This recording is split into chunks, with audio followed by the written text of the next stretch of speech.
Hey, hi, hello, Bree here, and you me as Cypress, the lovable gnome who believes that they can fly. But what you might not know is I am the producer for this amazing stream with the most amazing talented people. What you're about to watch is a pre-recorded episode. Due to that, we did run into some technical difficulties. I did my best to kind of do a rough edit, and then I will post on YouTube a much better version of this. So, hint, hint, go check it out. So, I did the best I can. If things seem repetitive, choppy, or what have you, that's why. It's no one's fault. We ran into a little bit of a electrical storm. And you know what? Fitting. So sit back, relax, and enjoy this episode of The Last Hope. The way through is down. I was looking at my phone because I have notes. Okay, that's it. Bye. Every light that's faded once burned so bright we chased it farther than we ever thought we could go. Hi, welcome back to Crits and Chaos, The Last Hope. I'm Mai, your friendly dungeon master. And oh boy, it's gonna be a session. Last we left off 2 weeks ago, the party had chilled and they had traveled through a slip and done some chaos. There was some inner turmoil. But before we jump into that recap, we are actually not live right now. We are pre-recording this session because there were some scheduling conflicts, as is the BBEG of all D&D campaigns everywhere. So we are pre-recorded right now, and we will be active in the chat. At least some of us will be at the time this is being aired. But I hope you guys enjoy. Go follow us on TikTok, Instagram, Spotify, YouTube, all at Crits and Chaos, where our TikTok and Instagram, Zora posts clips and other content about the campaign and the stream in general. And our YouTube, Spotify, Apple Music, Amazon Music all have our pre-recorded sessions. So our past sessions are all up there for your viewing pleasure if you want to go catch up on the story so far. And after today, we will be moving to weekly. So next week, we will be back at the same time, same place here on Twitch at 4:30 Pacific Standard Time, 5:30 Mountain, 6:30 Central, and 7:30 Eastern for another episode of Crits and Chaos. But without further ado... And we'll see if my head explodes. It Keeping up might. with editing. It might. It It'll be might. fine. It'll be great. It'll be great. You can do it. I believe in you. Now, let's get back into it with a quick little recap of the story so far for those of you who might be new. The party is a group comprised of 5 individuals. Calypso, a air genasi, who's a tempest cleric, who is a smooth 6'1", as we have decided, and is just this calm, cool barbarian. Oh yes, and barbarian, because that happened last session in an amazing reveal. Then we have Cypress, our gnome Circle of Stars druid, who is a lovable little guy who tries to jump out of windows because they're a gnome. We have Dessa, our formerly Oath of Glory, now Oath of Redemption paladin, who is tragically tortured and heartbroken. We have our super lovable glitter barbarian Ginny, who is all things rainbows and sunshine all the time, and she is a half orc. And then we have absolutely, and then we have Mona, our team lead, who is a tiefling with also kind of a tortured past, and also hyper analytical, and she is a soul knife rogue. And the party serves in the military. They serve in a branch called the Vigilant Hand, and they essentially were tasked with the impossible of saving the world.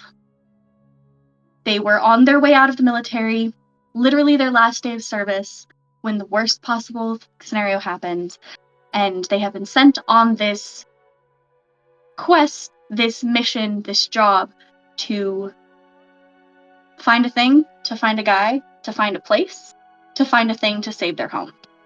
And they've already found the thing. They killed a lich to do so, with Callie ripping off the fucker's hands and almost losing their team lead for a second time. And they have followed the blood compass that they found, which was the thing they were looking for, and they met the Green Wanderer, who is supposed to give them coordinates to this place. And they have mixed feelings about the person who sent them on this quest, but so far the information he's given has been good, so we'll see what pans out from that. But before we get back into it and let you guys talk to the Green Wanderer, do we have anything else we need to cover before stream? I want you to know the reason why I reached into my shirt when you said compass is because that's where we keep it. We keep it in Jenny's bra. Bra, yes. I did forget. Yeah, I just needed people to know that. I'm gonna stop That's talking. I did the same thing. I was like, "Yep, the blood compass in the bra." In the bra. Amazing. So before I let you guys talk to the Green Wanderer, I would like to pull away from the party as the camera pans out from the rift that you have gone into and away from the section of the fracturing wall that you're near, and it pans back to your watchtower and your kitchen specifically, a place where you have spent the last almost 3 years bonding and sharing stories and meals and just existing together. And on your table is an abomination, sleeping. What was formerly a person is now split in half and is just essentially a cavernous mouth. And it is sleeping on your table, and its ooze is leaking off the edges of the table and seeping onto the floor. And the camera pulls away through the tower, and you see that it's not just the one abomination. There's abominations all through your tower. And when it pans out, surrounding the entire tower, and going as far as you can see towards the fracturing, they're just an army of abomination. And somewhere closer to the fracturing wall, you see a small group, maybe 15 soldiers, surrounded, cut off, and the camera pans to them, and you see them starving, and tired, and injured, and with all hope gone, but they are still fighting. These are people you serve with. These are your brothers and siblings and sisters in arms, and they are essentially doomed as this war between the abominations and Shanti Hutha continues. And the camera pans back once more away from the scene, and it's just devastation. All you see is devastation. And then we come back to the party, where they sit in their underground oasis around a stream that has given them these wonderful feelings of home or completeness of some form, where they followed a small black cat. And now, sitting on the rock where the cat had been, is a figure shrouded in a green cloak. And you know that this is the Green Wanderer. And the world is yours, and the pen is in your hand, and I look forward to seeing the story you guys create today. Take it away. Sorry y'all had to drink the cypress bath water. I thought it was a good idea at the time, especially because it is a running stream. Not like it's a bath that we have to clean up ourselves. It's kind of nice. Please don't imply that we drank your bathwater, because we most certainly did not do that. Anyway, so Mona will look at the Green Wanderer. Just like, I don't know these people. I don't know why they happen to be down here with me. At least it didn't glitter bomb the water. Wanderer, hold and say, we were sent here by Lucius, who I believe is a very good friend of yours. Um, he told us that you would be able to give us coordinates in a sort of roundabout way of us eventually completing our mission. Can you do that? He will stand up from the stone, and you see that he's quite short, and he'll drop his hood back so you can see his face. And it becomes quite apparent he is a gnome. An older gnomish man, with kind of like full facial hair moment, but not like big, like long, but like just full. And this dark brown hair with leaves in it, and a propeller beanie on. And he just, yeah, I know Lucius. He's kind of a dick. But we do go way back. Uh, what name did he give? Question. Yes. Do you know why he calls himself BDL? He will look at you and say, unfortunately, yes, I do. Very long story. To sum it up, there was a wish-granting minotaur and something about a cod piece of holding. Just it. Don't ask. Um, I've known Lucius for a very long time. I think the running total is something like 15,000 years. I don't know. It's a lot. It's a long time. You've known them for 15,000 years? Give or take a couple thousand years. But wait, you're a gnome. I'm an archdruid. No, I don't age. Does that mean I don't age? Gnomes can do everything. Cypress, you're It's a not an archdruid, no. You're not an it's a archdruid. druid thing. You'll Oh. you'll get there. You're Circle Stars. Oh, right. What name? And she'll pat her forehead. She's a gnome. She can do anything, including jump out of windows. And Thank live. you. I can also What climb on horses. name? Basically, everyone can jump out of windows. Yes. What name did he give you for me? The Green Wanderer. Do you have another name? I have Your answer? plenty. I have tons of names. I was just curious as to which one he gave you. That is a gnome thing. You are going. Where are you trying to go?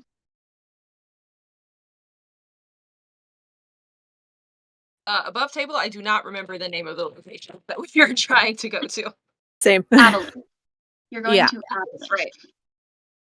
I actually knew that one, guys.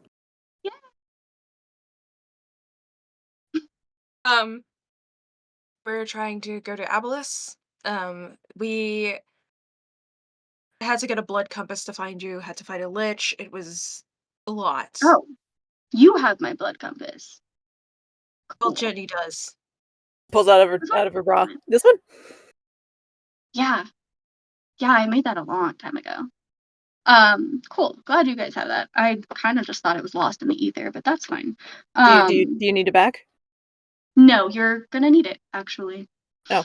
She sticks it back in her bra. He moves towards this black mar in the ground. And he kneels next to it and he runs his hand over it and he's like, This scar is why I'm here. It's not just a mar on your land and your home, because I know this is your home. This is all you know. It's a mar on the essence of reality itself. And it is affecting everything. And I am here because this keeps pulling somebody I love to Shantihutha time and time again. And I want to heal it. But I believe that there is more pulling pulling Avalis to Shanti than just this scar. Which I assume is where you come in. Why are you being sent to Avalis? What has been told to you?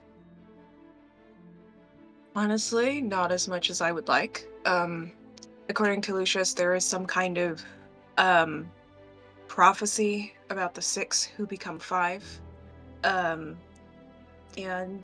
we were once 6 who are now 5, thanks to the corruption that has sort of started to take over. And Lucius believes that we are the people that he believes we are the people that prophecy is being referred to, and that we are the ones who are supposed to go on and do this whole thing to save the world. I have less information than I would like, and I understand even less of it than I would like to. All right. Admittedly, I don't know anything about the situation here. I don't know who you all are. I don't fully understand the issue with this world. But I do know this, and that is that Lucius is an asshole. But he's an asshole with a heart of gold, who is only ever trying to do the very best that he can, especially for a place he calls home. And so if Lucius says that you 5 are to be the saving grace, then he has tried everything else to save you all from this fate, and you are his last hope, and the last hope for your home. You have no reason to trust that judgment of mine. Just know that that is the judgment I hold of Lucius. I can give you coordinates to Avalis, but you're gonna need to do something for me first, because it's going to be complicated.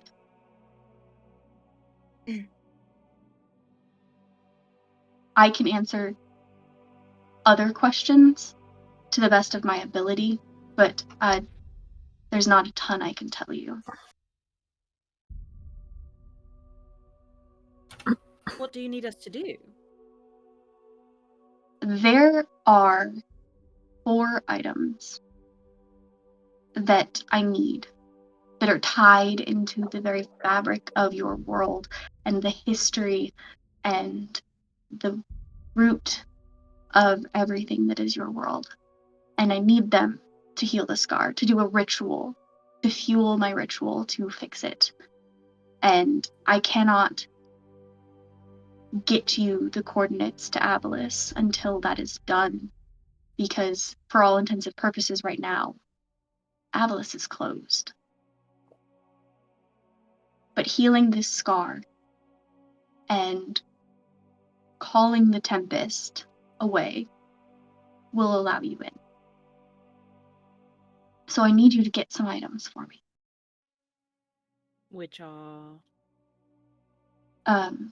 There is a family on your world, and they have a forgotten almost crest. What's the name? The Nightingale family. It's a forgotten crest. I believe in a museum. I need that. The Devamore family. I need soil from a Devamore family battle. A piece of chaos from the last breach, before the one I've been understood to be happening right now. And then I don't know what it's called, but it's a rare berry. I believe it's in a national monument hereby. It's often used in baked goods, to help give a bolstering and healing effect, to those who consume it over a few days at a time. But I need each of these. I don't think that you have the time or the means to go about procuring these in, so say you legal terms, you could try and go through your military. I understand you're all wearing the uniforms. I understand you're most likely military. I have the most respectful question. Yes. These items, is there a reason why they're in some way connected to us individually? Are they? I'm gonna look towards Mona and kind of use discretion if I should answer that or not. Uh, they might be. Um, Two of those family names that you mentioned, two of us are a part of those families, respectively. One of those, I know for a fact, is related to another one of us through profession. The fourth item, I'm not sure where we would, if that's connected to us, but yes, several of those things you mentioned have to do with us specifically. My Oh, question mm. is why you can't do this yourself. Not to say that we're unwilling, but you seem to be a very powerful person. I am one person, and I do not know how your world works, and I do not know my way. I can get you where you need to go, and I can do the ritual that will heal the scar, but I cannot meddle so heavily in a world being torn apart by war. It will require a certain amount of grace that I cannot muster by myself. I am just myself now. Some of my friends have died or been long forgotten over the years as I have an unusually long life and I don't have my own traveling party I used to go with. So it is just me. But you all seem quite capable if you have found me, if you survived the Lich, and Lucius thinks you're to save the world. This is part of that. Inside your heads, you all hear Cypress thinking, well, it makes sense why we have to be the ones to get it too, because it's all connected to us somehow personally. So it'll be easier for us to obtain. And then above table you Yes. slipped in there that the Green Wanderer is a gnome thing. Do I recognize that at all? Um, yeah. As a gnome, you know that like in gnome culture, having lots of names is a very common thing. Giving people nicknames, adopting more names yourself. So when the Green Wanderer said they have many names, I was just curious which one they gave you. That yeah, Okay. that seems pretty commonplace for you, Cypress. You're Okay. young still, you only have the one. Unless people have given you nicknames. That's right. Okay. Uh no, I was just curious because the way it was worded, I was wondering if I meant like specifically the Green Wanderer too, but that also No. helps. Yeah, that also helps. Mhm. Um, okay, so this makes sense. So did you mention how you met BDL and how you got yourself into this? I met BDL a very long time ago in a very shitty time for many people. Like an entire plane's worth of people. And it was just happenstance that I met him.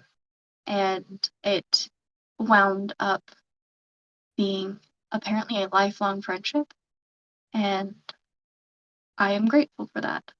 We aren't from the same home, as I was never supposed to be there, but I made a point to go visit all as often as I could, and I would always drop everything to help a friend.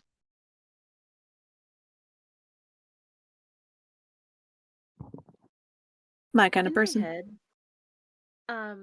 in my head, well, in our brain link with Mona, I think Callie is picking up that there are four items that everyone thinks are connected. She doesn't see one connected to her. And so in the mind link, she goes, shouldn't that be 5 items? In your head, you hear back from Mona. If I'm being completely honest, I never really put much to this prophecy thing in the first place. Not that I don't understand that divination is a very real magic that people have used, but I found it to be unpredictable. Um, I guess having these items that now connect to each of us personally puts a little bit more merit to that, but I don't want to say not to think too hard on it. I'm not overly concerned with how these items relate to us specifically at the moment. All right. But um I suppose we can keep our eyes and minds open for anything that this Green Wanderer may have missed. As he said, he does not know everything, and he is sort of limited in what he can do. Of course. Of course, I'll follow your lead. And Callie is not persuaded at all. Like, she's like, oh no. Like, a sense of dread kind of settles in the pit of her stomach. But mentally, she just keeps it above board. She continues on. She's standing strong behind Mona, because Mona and Cypress are asking most of the questions right now. So she's just trying to provide like a strong sense of support quietly from behind. But is freaking out. Internally, quietly freaking out. Okay. All right. So again, I guess I'm going to ask, how did you get yourself into this? I commend you for being such a good friend and dropping everything for BDL. I mean, BDL's my guy. Love him. I would adopt him to be my best friend if I could. But like, what how did you get into this? Did you just casually drop this conversation of like, "Yo, bro, I have this prophecy, the world's going to end. Help me?" Like, what did that? I am not here because BDL asked me to be. I am here because someone I love keeps getting drugged here. And by happenstance, this is now BDL's home. So you are saying that the end of the world is coming and he is sending you to Avalus, so I'm going to help. Who do you love? Is it That is BDL? I'm not in love with BDL. It is a very complicated question to answer who I love. I love many people, and some have died and some are still living, but this is a complicated love, and I am not sure that I can explain it adequately for you without much more time than we have. But to put it long and short, the heart of every world and plane of existence and the fabric of reality, there is a being at the center of each. And I love one of them. Not in like a romantic sense, but they are family. And I don't enjoy my family being caused turmoil. Nothing complicated about that.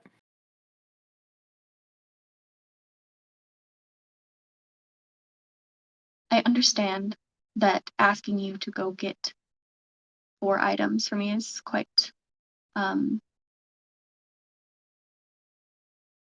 pressing. Uh, do you have any imminent questions that I need to answer before I help you prepare and send you on your way? No, not for me. Where do you sleep? What do you mean, where do I sleep?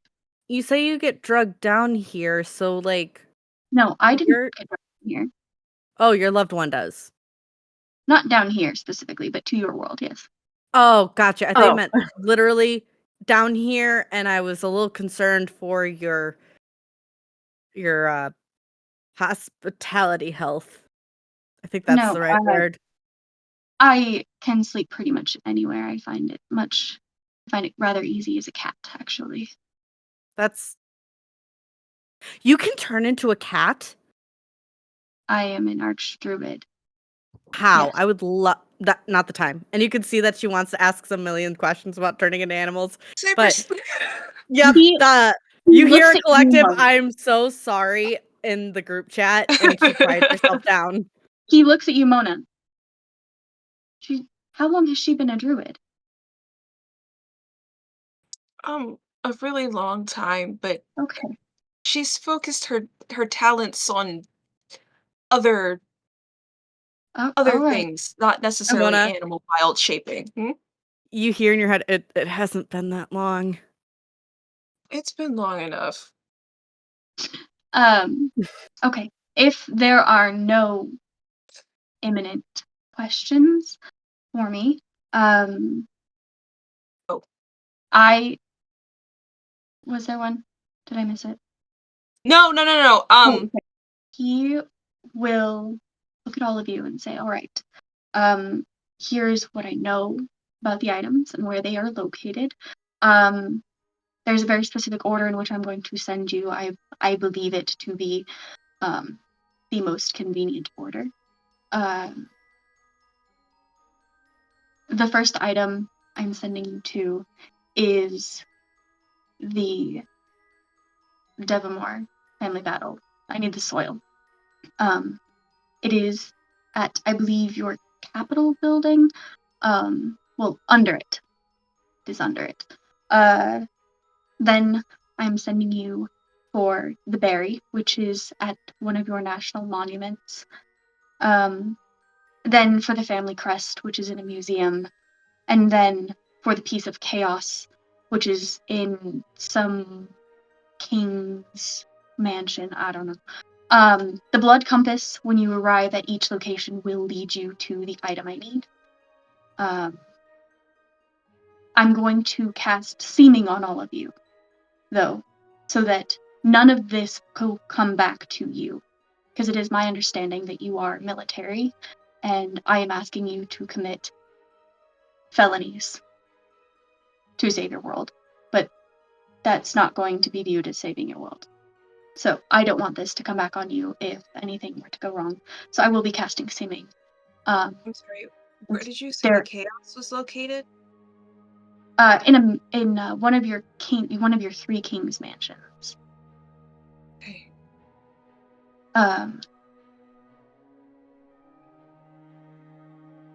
When you have procured the item, he will pull out a small little, like, it looks like a button, like a press button, but made of wood with just like a small reflective metal piece on top, and he will hold it out for one of you to take. When you've procured the item, press this and walk through the doorway, and it will take you to the next location. Mona will take the button. Okay.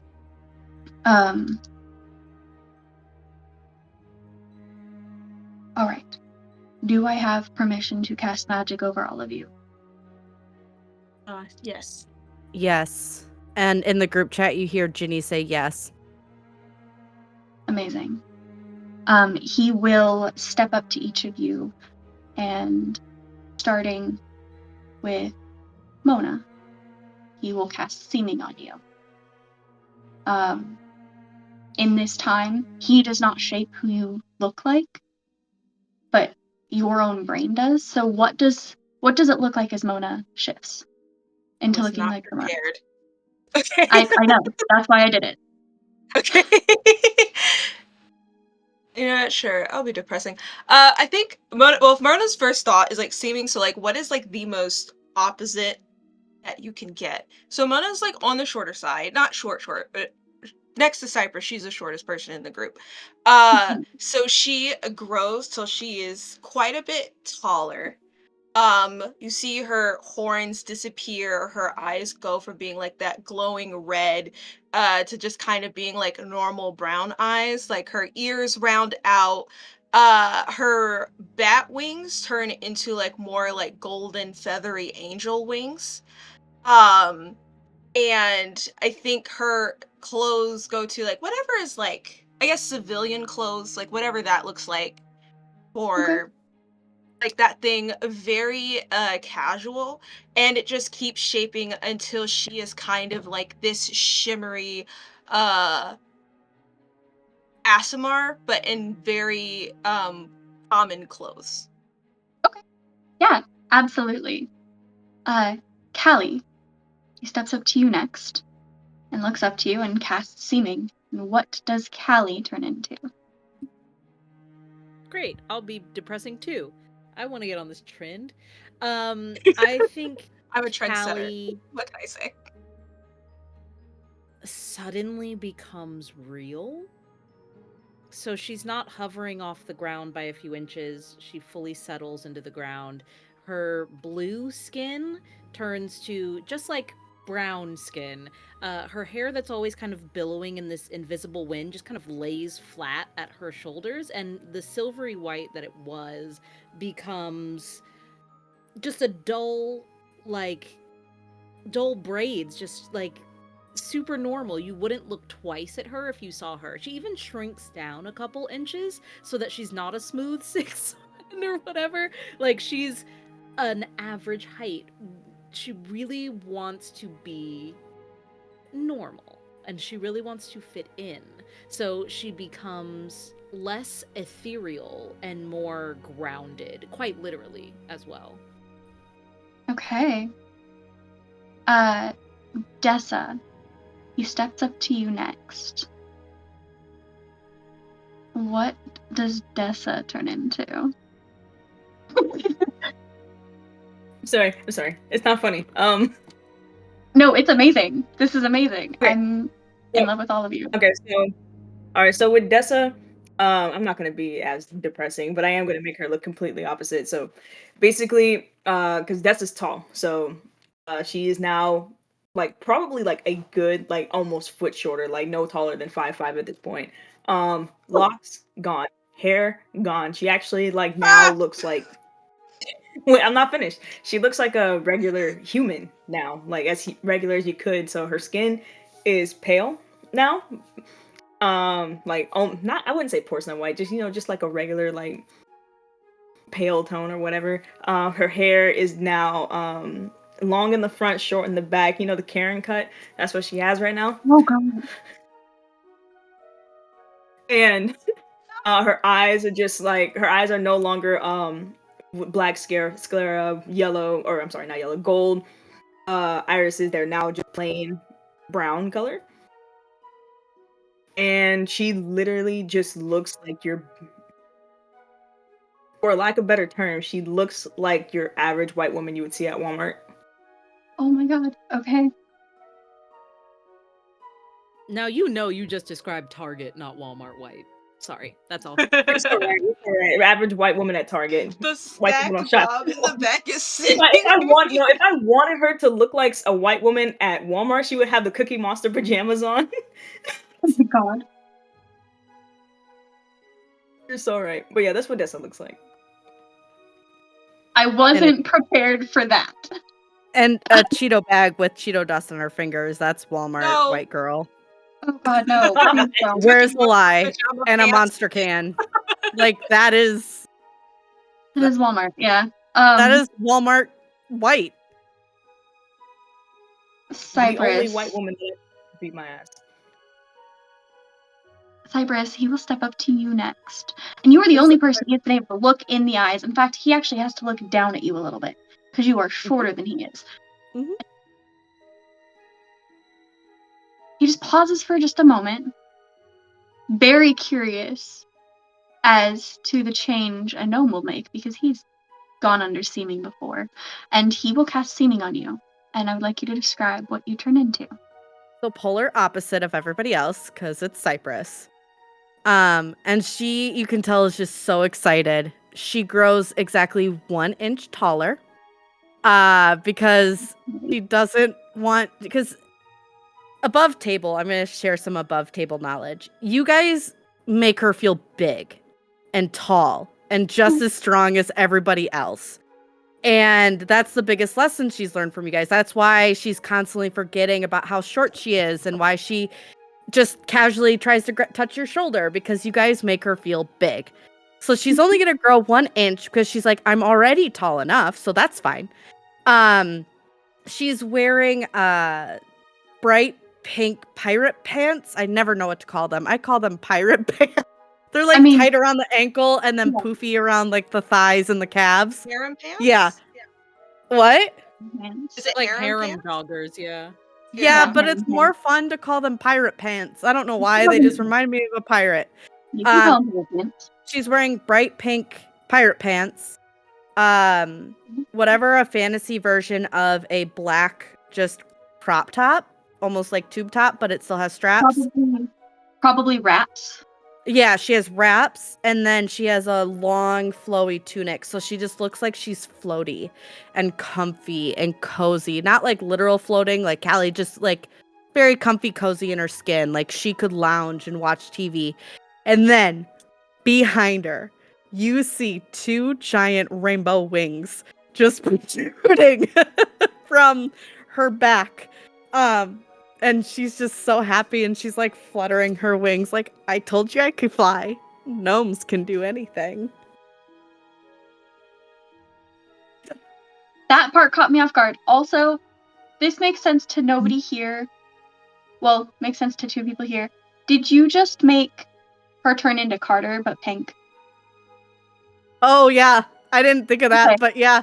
But not high and not trying to sleep with like super old people. Carter's another D&D character that I play. It's a long story. It's a long story. Also, above table knowledge, and this is for Mai to know.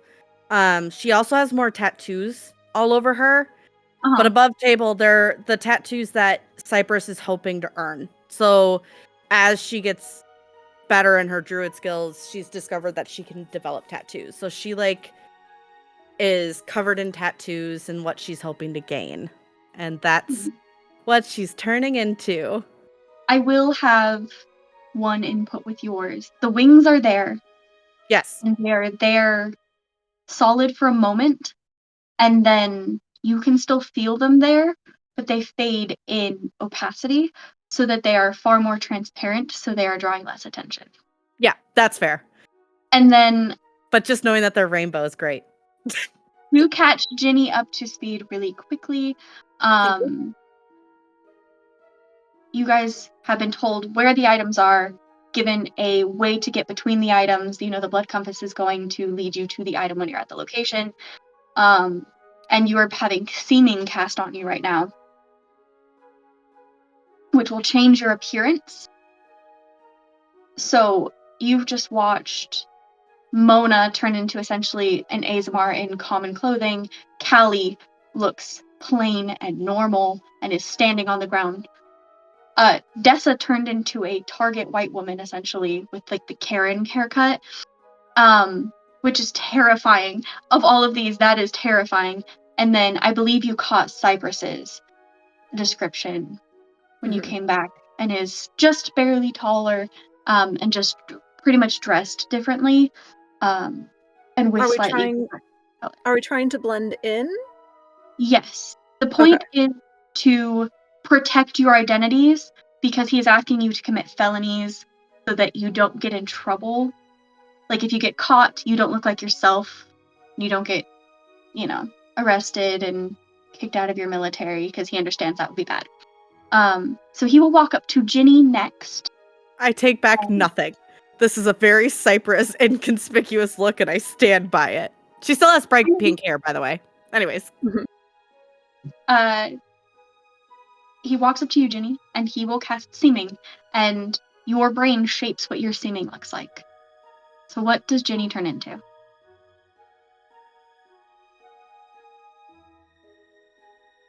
I'm just gonna go for it. Ginny is going to turn. She's gonna go from this 6 foot to about a half orc. She's going to turn into a half elf who's about 5'5", long, kind of tangled white hair, and a little bit of a red face. Half elf, half human. she's basically, I'm turning her into me. Just for fun. You know, Katie, take an inspiration. Yes. I can't, like, I'm not gonna pick a favorite of these transformations, but that was good. That was really good. Should be like, no one's gonna know it's me. No one will know. No one will. The Green Wanderer will step back and say, I can't imagine that you're gonna make it very far without being noticed. Like, you might get one or two, but just be prepared to get the fuck out. Go fast. I understand you most likely have a moral code. I have a moral code too. So if that involves you not being willing to hurt or kill your siblings in arms, keep in mind it might be necessary to at least cause harm to get away. But I have every faith in you, because BDL has faith in you, that you will get this done. And he will wave a hand over the space in front of the group and open a door for you to walk through. Before we walk through, because the first place we're going is to the Devamore, get the Devamore stuff. Dessa, you hear in your head specifically, hey, you're gonna be alright. I know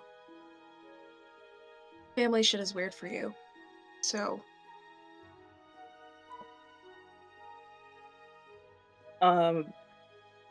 So Dessa's having like ever since she heard obviously Devermore, which is she doesn't really use her last name all that much. You guys probably heard her say it like once or maybe twice. And so when she hears that they're going to go to did you say the Devermore building? Is that what you said? Fine. No, you're going to the Capitol building to get After the soil from a Devamore family battle. Gotcha. Either way, when she heard the word Devermore, like her entire body just automatically, her first instinct is to just like stand up at attention. She's kind of like rigid right now. Her every muscle in her body is taut right now. But inside, like her heart is pounding, like even at just the mention of the name. So when she hears Mona ask if she's gonna be okay, she's kind of taking a few breaths to calm herself down to keep her body temperature from or keep her body from just like sparking and firing up. And she nods slowly and goes, yeah, I'm okay, I'll be okay. Yeah, I told Mona that I would be okay, and then I asked them in the mind link, what about you, are you okay? Mona sort of shrugs. I have to be. Don't have a choice. Because otherwise the fate of the world is going bad, and then it's my fault because I can't get my shit together. That was a joke. Yeah, I'll be fine, and so will you. I just wanted to let you know I have your back. Wish we didn't have to do this, but we do. But I don't know what I'm trying to say. I guess I'm trying to say that I know it sucks. That was more comforting and never mind. We can just go.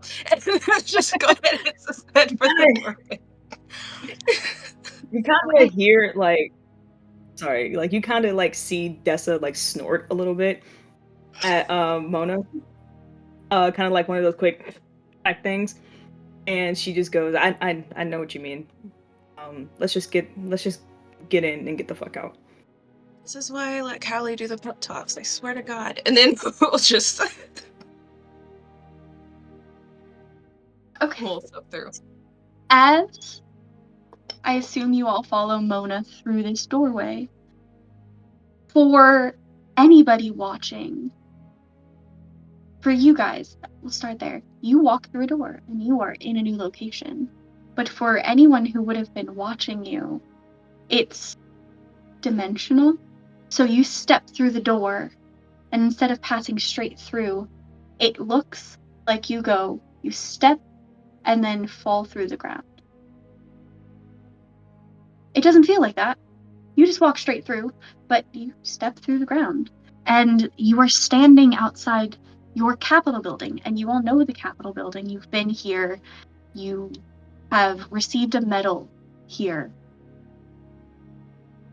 2.5 years ago after Cassandra died. You know the Capitol building.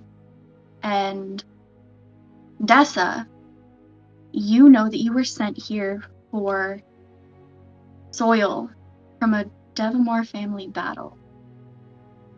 And just for a moment, that rings a bell in the back of your head. A battle not against other people, but of people within your family fighting each other. Fighting for something, but you can't quite get there. You don't remember, or it's slipping away from you what they were fighting for. But with that, Ginny, if you look at the blood compass, it is pointing you into the Capitol building. Not as much room in her bra anymore to hold the blood compass. So this time, she did actually pull it out of her pocket. Amazing. And looked at it, Okay. and Sorry. I was so scared for like half a second. and then said, I guess it's that way.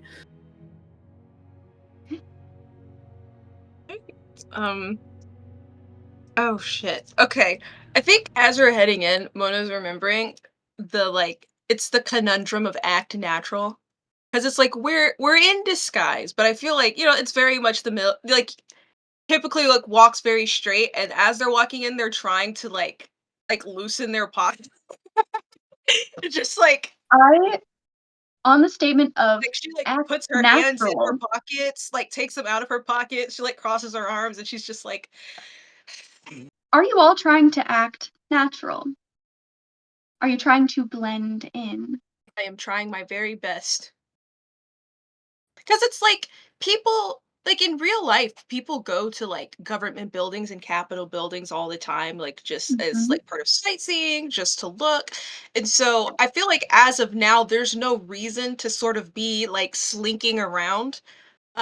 So yeah, I think we're trying to walk in just as oh, we're just citizens checking out the Then capitol building. I am going to need a performance roll from anyone trying to act natural.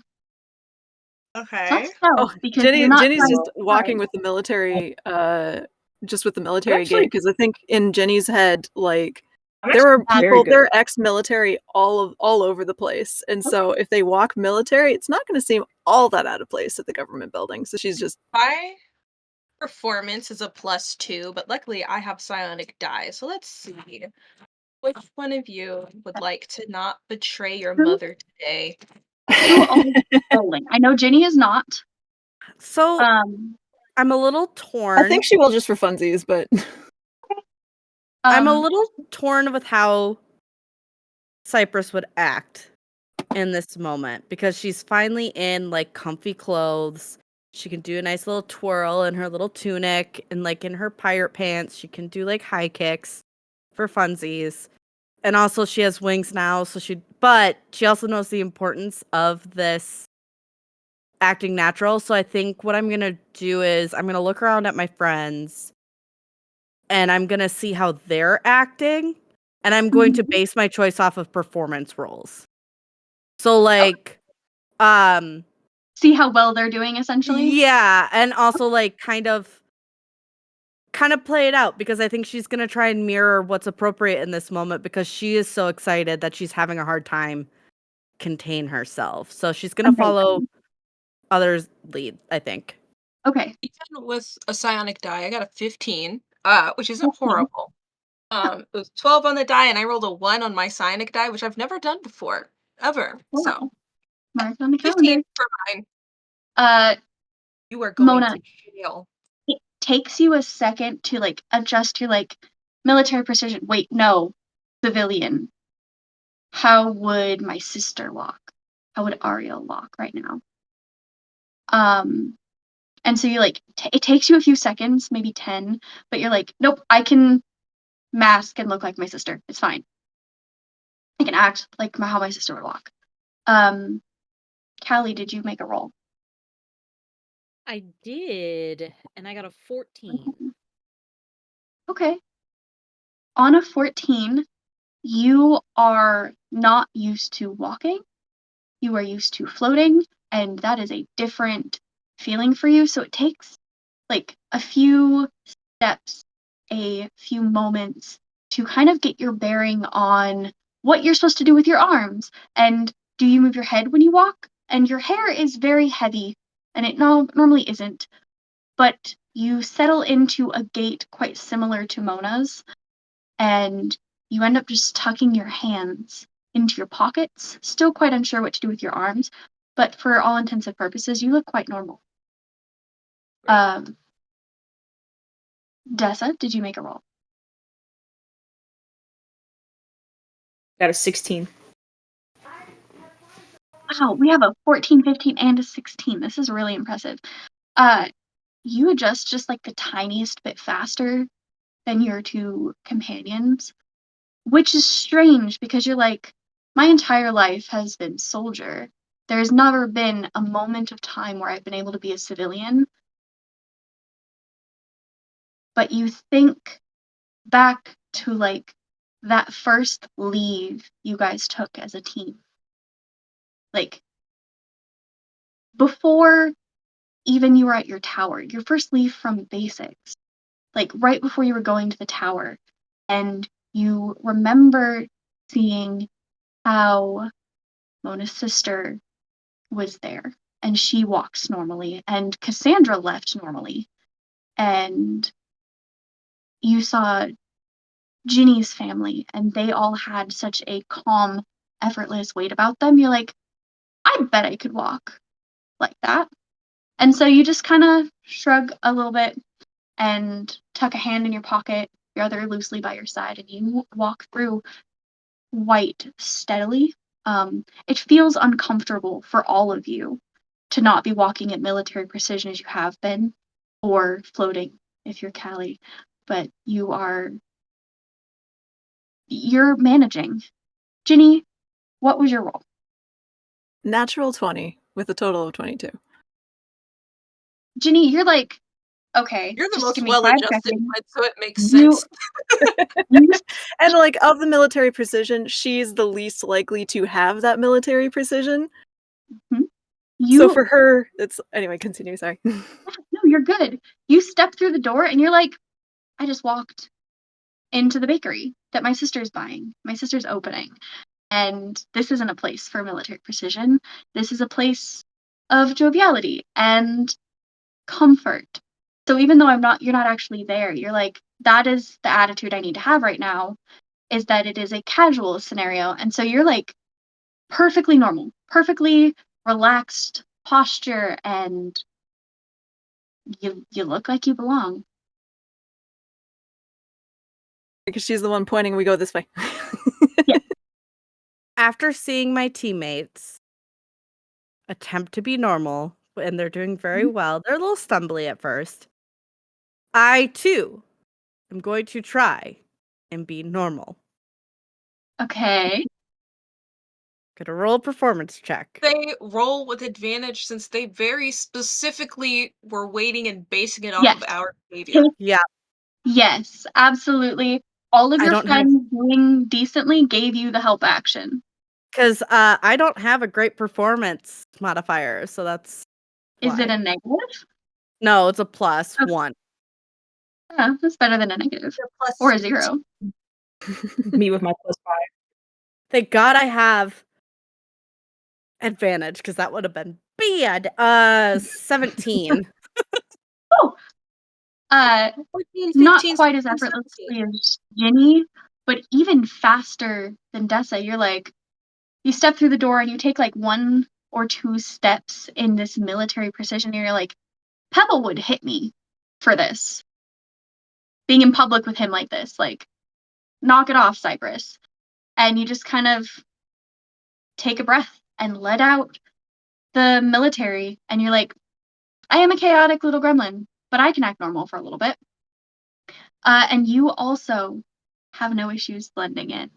And for all intents and purposes, nobody is paying attention to you because you have all just blended into plain sight, using performance instead of stealth. So that is impressive. You all walk in, and Ginny is subtly pointing out where you need to go.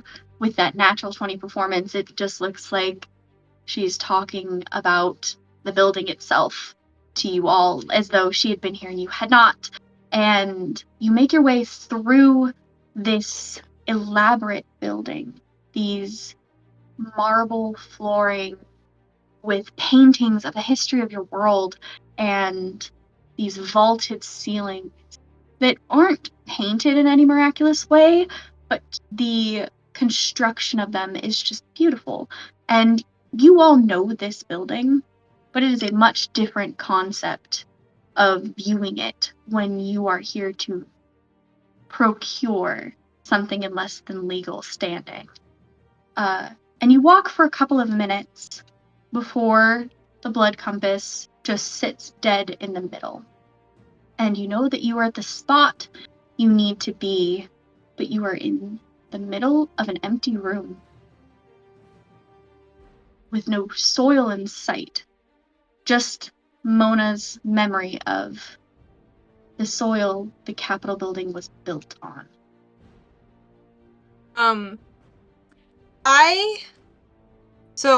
I'd like to roll investigation. Here's what I'm looking for.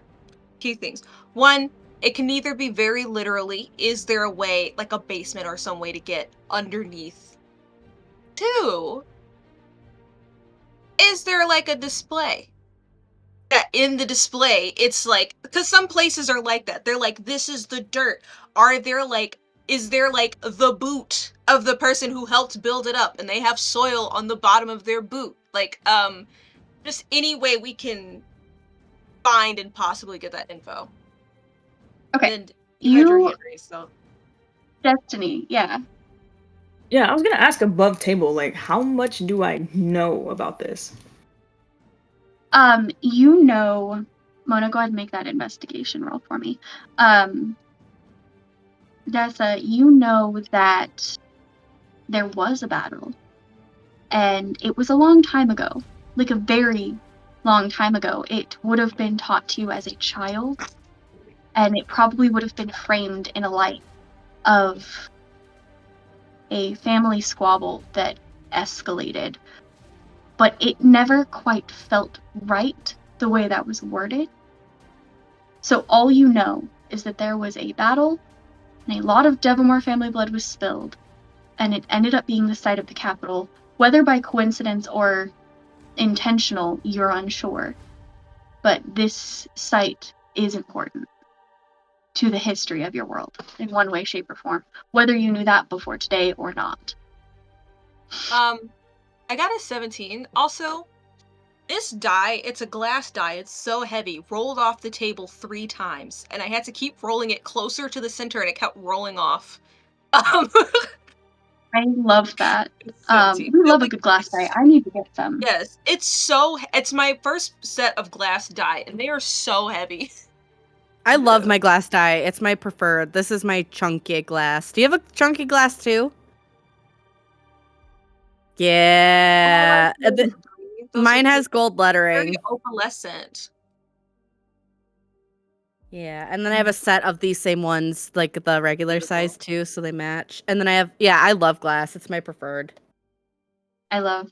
Okay, on a 17 Mona, you look around. There is no display, not like a display down, like look like in the floor or in a glass case or whatever. And you don't think that there is a basement, but there is one spot, and it's relatively close to where you're currently standing in the marble that almost appears cracked. But it's like a hairline crack. It's not like a voided crack. And on a 17, I'll say that's enough. You were told to be fast. You could break the floor. Is there anybody immediately around? No, this is an empty room. There is nobody in here. Absolutely nobody. And I will remind you guys, this is classic D&D time, so medieval. There are not security cameras because I know where y'all's brains just went. There's nobody No, that's not where immediately in mine this room. Yes. My brain was like, does anyone have the silence spell? Because I've got a hammer. That's why I was like, Mona was gonna ask Ginny to break the floor, but my thing is like, are there people immediately in this room that are gonna turn and be like, what the hell are you doing? Because it's going to be loud. Yes. Mona will look over to Ginny and draw Ginny's attention to the hairline crack on the floor. Bree, you had a thing? Are you texting me? No, I'm gonna say it out loud. I'm loading up my character sheet. Okay. Okay. If you could If we smash the floor and want- get to the soil underneath. Yes? If we want a little extra protection, I could cast Fae Girly. And she does have this wonderful thing where she is very charming.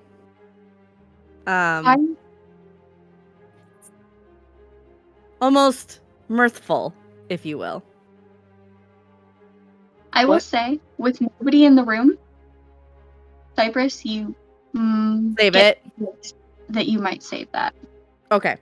I will just give that to you on a. You look around as you have that thought, and you're like, "There's nobody here, right?" Okay. This moment. So, Just saying, as a backup, she can be very charming, just as angry.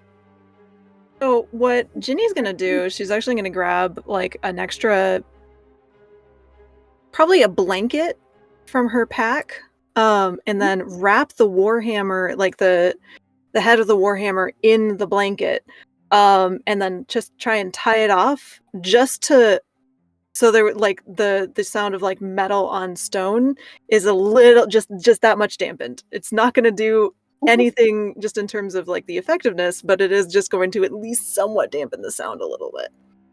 amazing. It's gonna kind of usher every. Oh, sorry.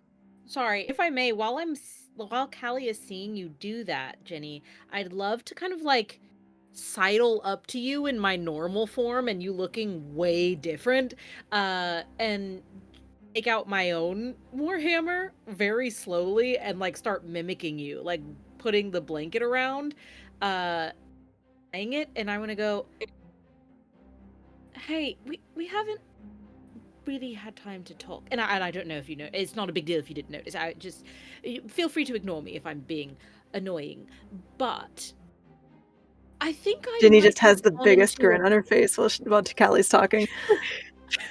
I think I may have gone into a blind rage a few hours ago for the first time in my entire life. And I noticed that that's something you do often. And I was just, and she like tightens the blanket around the warhammer and goes, I was just wondering if you had any like tips or tricks or hacks for 10 ways to use your rage in a positive way, or something that I could take with me moving forward, because not gonna lie, scared myself a little there. I thought I was gonna eat that being that we ran into. Didn't, but I had a strange compulsion to tear into it with my teeth. Does that ever happen to you? Oh, every time. Okay, great. See, we're getting somewhere. Love this. Yes. You see, what happens when you go into a rage is just, you have to remember it scares the enemy just as much as it scares you. Oh. And then I just remember that, and I don't know, I've been raging since, all of us have been together. It's definitely scary at first, but you get used to it, and gotta tell you, the sleep that you get after your rage, once the adrenaline drops, best sleep of your life. Oh my god, I cannot wait for a long rest. Uh-huh. Jenny, I just thank If I you. could make a suggestion. Oh. It's like Mono's chapter was across the room at first, and then was suddenly like right next to both of you. That room. Like, One, I think if the two of you both get your hammers, hit the floor at the same time, that may break through it faster. Two, if everybody could be as close to them as possible, because the minute we get what we're getting, I'm hitting the button, and I don't want there to be any delay in everybody having to usher out quickly. Good That's point. And as you say that, Cypress is going to turn to Callie and turn to Ginny and say, I don't know if you recognize me because I'm so much taller now, but you already knew that I was tall. you I look wish glorious, you. darling. Thank you. Anyways, I'm trying to keep it composed and act natural, but I just want to say, one day I hope to have the strength of being able to carry a warhammer like those, and she's gonna place a hand on each of your elbows and cast guidance on each of you, and say, I hope it's okay that I touched you. I need to really work on asking for. Doesn't matter. Anyways, I hope to have the strength to carry a warhammer as gracefully as you two do. Enjoy the rage, and she's gonna go and like circle the spot as you're getting ready to hit the floor. And so as Ginny pulls up the hammer and then kind of looks over at Callie and says, one of the cool things about rage, anything that you've just not dealt with, and I know every once in a while you've got the fury of a storm in you. You just let it out. And the more that you do it, the more that your body is like, oh, every so often I can just let this out, and it just doesn't destroy your insides the way that it does normally. And then she does that and just winks at Callie and then swings. Wham. Amazing. I'm gonna need both of you to roll damage. And Calypso, I also need you to roll me a D100, please. I knew you was gonna pull this shit. I knew. Obviously. We're all about to get This is me electrocuted talking and about. die. Sorry, what am I rolling? We're One more not- time? My cat was chewing things up. It's gonna be like just Thor. damage. Just damage? Okay. Damage. As you hit the floor, it's not going to be the hammer that breaks the hole. It's going to be a whole lightning thing. Just It's gonna be like Thor, just like the boom. I already rolled the D100, but before I say anything, DM, I'm Okay. gonna roll damage. Do that. Imagine if you had to roll to hit the floor and you missed. That would be crazy. that would be deeply unfortunate. they have guidance. Sorry, It's finding just which guidance, dice though. damage. Sometimes in D&D, roll to hit There. doesn't make sense, and so it's always fun to see when it's skipped, because it's like, imagine if you had to roll to hit the floor and you missed. That would be really funny. 15 damage. 15 damage. Okay. I did 9 plus something. Sorry. 9 plus 2, You're fine. 11 damage. 11. Okay. And then what was that D100? Right. So let me flavor this before. But wait, let me tell you something. Go ahead. Did you roll a 1 on your 100 die? Unfortunately, true. But as Ginny gives this advice, Callie, she talks about like releasing the storm, like the wrath of the storm that's inside her, the fury.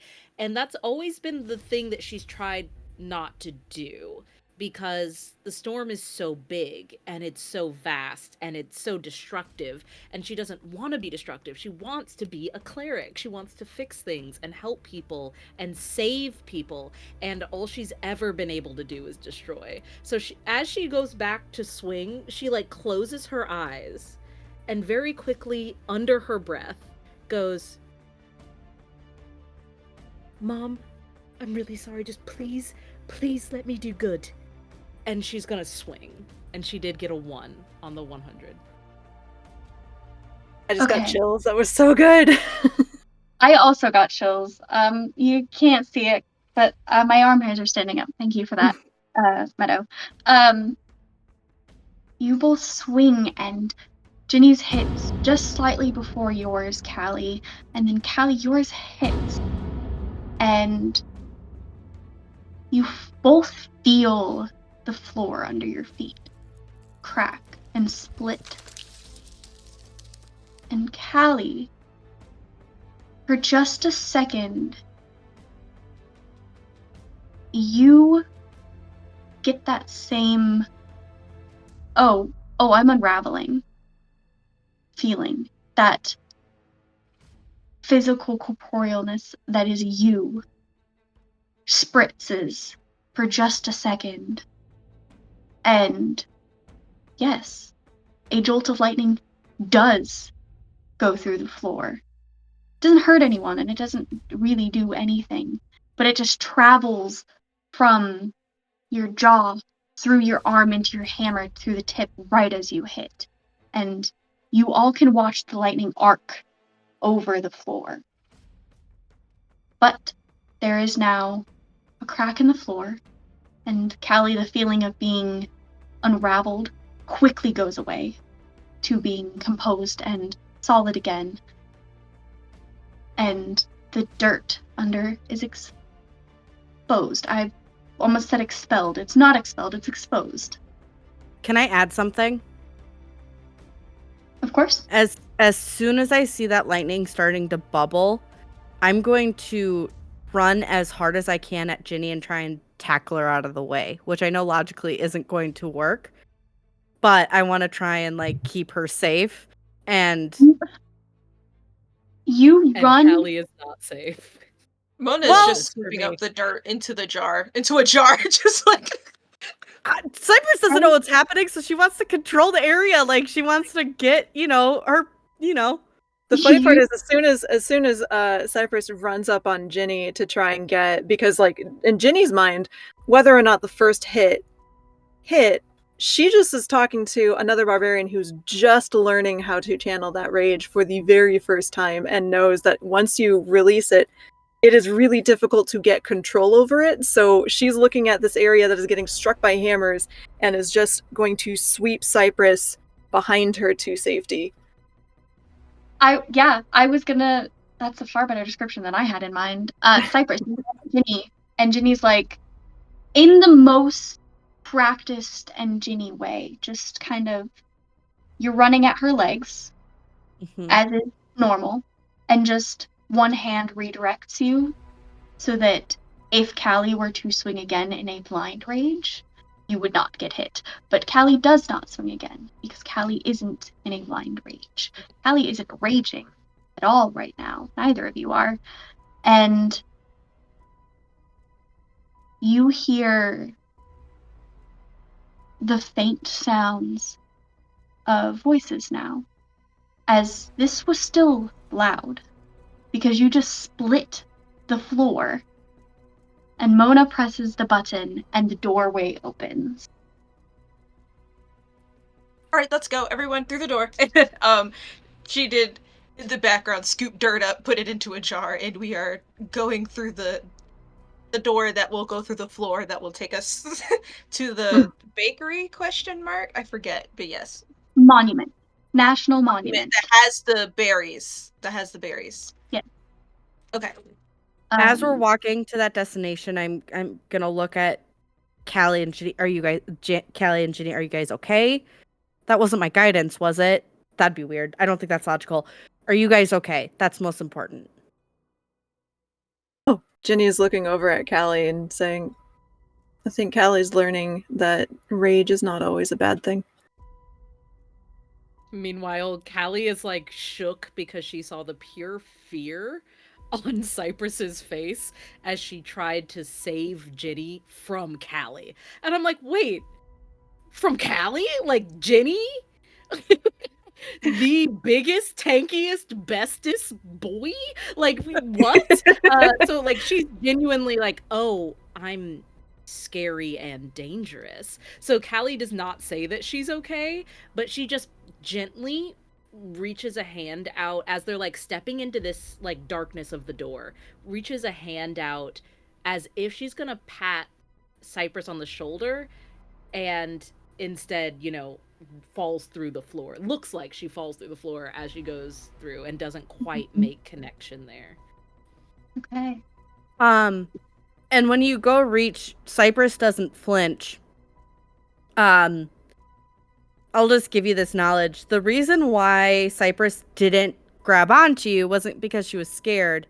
They remember that comment of not healing you. And not getting that explicit consent to touch you to heal you. So that's why she initially just ran towards Ginny.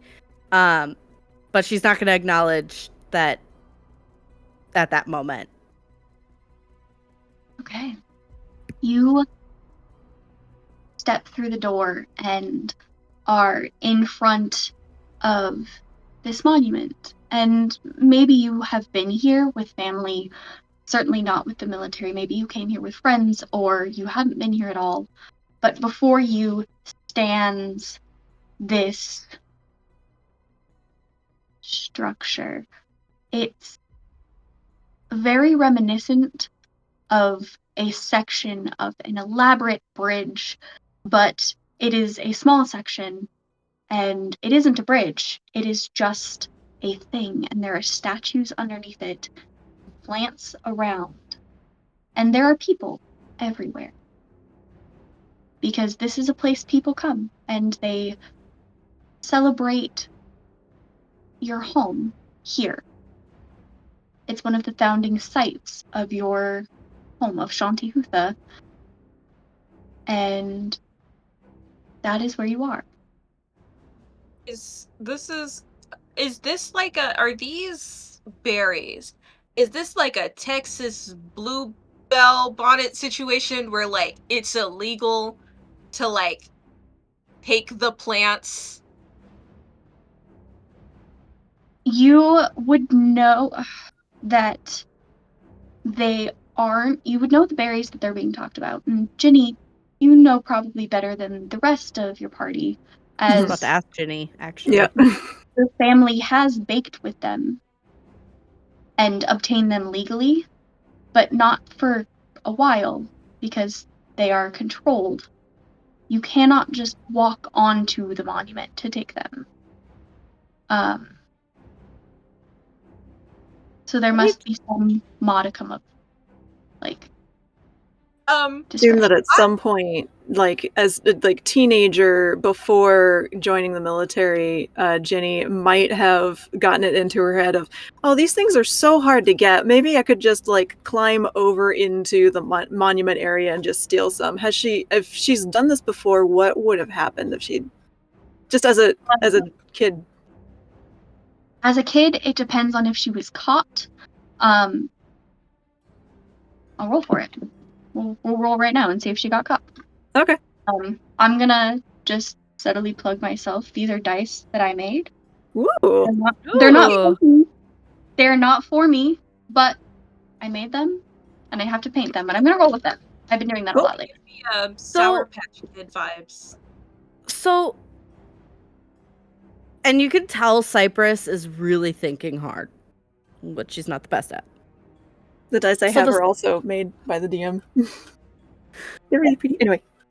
So, Dessa, you're connected to the soil. Ginny, you're connected to the berries. And Mona, you're connected to the nightingale. Why the hell am I connected to the chaos? Do we know that you're connected to the chaos? I mean, it makes sense. We don't, but I'm just connecting dots. What dots? What is the there? I'm not saying that you're wrong. I'm just failing to see the definite correlation. Because you have the nightingale and you're a nightingale. Well, not your family's a nightingale. Dessa on the soil, and this is like her family's thing, right? Dessa? Right.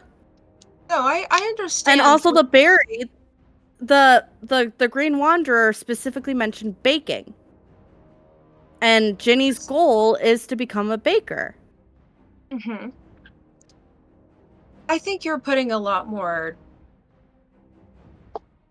consideration into the metaphysical preordinates of all of this. I'm not completely convinced that everything is connected to each of us and that this isn't in some way a coincidence. I see the dots. I don't see that all of them connect.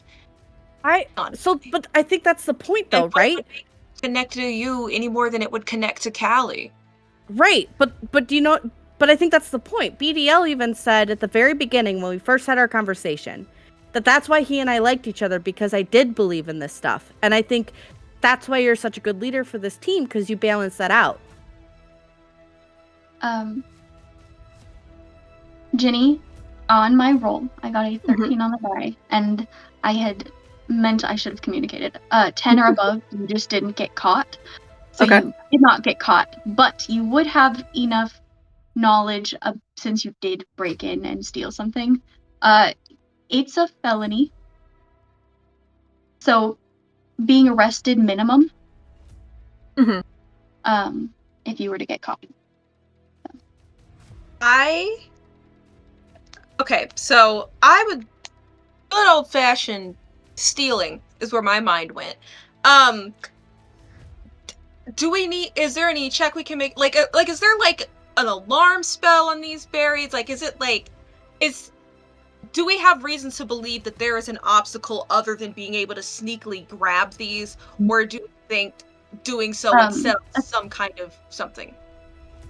Aside from patrols of other military members, no. Like, you would all be aware that this is a place that is being patrolled. Anyone who would have the forethought to make an insight check about this current situation, go ahead and give me one of those. If you don't think your character would think deeper, don't worry about it. But if they would, give me an insight roll. I think in this instance, Cypress is, because she's so invested with this idea. Okay.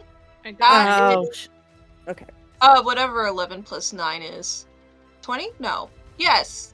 Slutty 20? Is that slutty 20? Yes. 17 plus 8. A lot. Okay. Yeah, Dessa is just really concerned with like hitting everything and then moving on. 25. Okay. Ginny, what was yours? She didn't roll insight. Oh, okay. I thought you had said a number. Callie, did you roll one? Yes, but I got a. Oh my god! I'm sorry. I already. Oh, it's. I got an 18, 19. Sorry.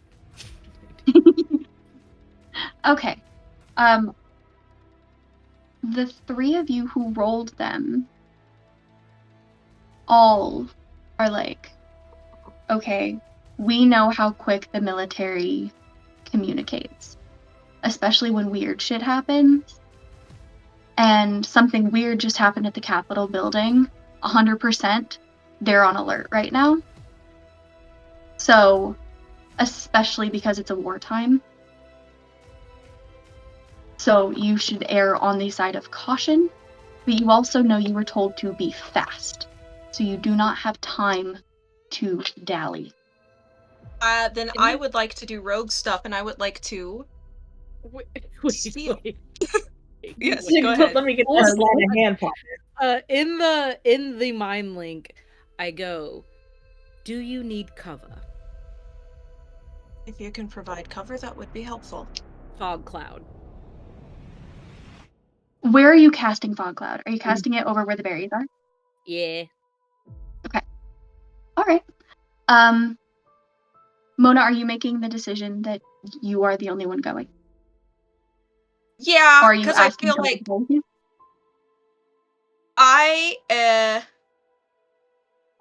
we need the whole plant. No. Or you do not need the whole plant. You need a couple of berries. Okay, so like a stem of berries. Like I'm picturing like a like if you were to grab a stem off of a blueberry plant. Okay. Then I was just kind of everyone lingering around but not super close in that same vein of once I hit this button we need to go. But she is just mechanically I'm just trying to roll with advantage. My sleight of hand. I would like to give you guidance for that. Okay. Okay. So you have guidance, and you have advantage because Callie has cast Fog Cloud. But I also, before that, need you to roll me I guess the stealth would have the guidance and the advantage, not necessarily the sleight of hand. Because if you can get in unseen, then you can roll berries. Roll stealth first and then roll sleight of hand, or Roll stealth and we'll determine if you need sleight of hand. While Understood, Mona understood. is rolling, can I flavor the guidance? Absolutely. I love the So- flavor. I had said wait, because I saw Mona calculating and then like tense, like it's gonna, and I think instinctively I reach out to grab her wrist for a moment, and I say in the mind link. So this looks hella gay to everyone else, but it's just my job, I swear. I grab her wrist, and in the mind link, I go, "You're always fast. You're always smart. But here, for me, also be safe." And while she's like giving this message, everyone else would be able to see that unconsciously, without Callie knowing she's doing it, she is like slowly like stroking her wrist with her thumb, like comfortingly. And as soon as that message is through in the mental link, she drops and like steps all the way back. That's just my boss, I swear. Cypress all. has her arms crossed and like smiling really big at you and just is like, uh-huh. I don't like Krabby Patties. I don't. What's that How roll? long does guidance last? Because like, How long does guidance? 1 minute. 1 minute? 1 minute. Okay.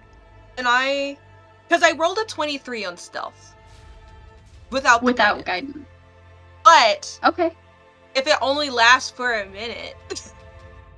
Well, here's the question. Do I still need to roll sleight of hand? not with that high. So if you want to see how invisible you become, you may roll your guidance too. I was like, that's a 4 on the guidance, so that's a 27. Yay! So Callie lets go of your wrist and like steps back, and you're like, oh, that's my cue. As Fog Cloud goes up. However, Callie casts that. It's always slightly different depending on the scenario. Can I tell you? Please do. I think she starts whispering, and fog like falls up, out, and over her lips and down her chin and begins to kind of like coalesce at the feet. So it's just the grass at first. And then the second she's like, the minute that she's messaging Mona, like, be safe, be smart, be fast, it's growing and building and like starting to envelop Mona.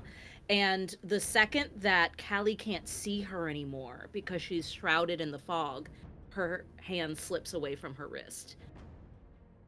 And as that loss of contact, and you know the fog cloud is there, this is your thing, Mona. You just vanish. You're like, I'm fast. I am analytically positive. I know exactly where to step through this fog cloud, through the shadows, through whatever, for no one to see me.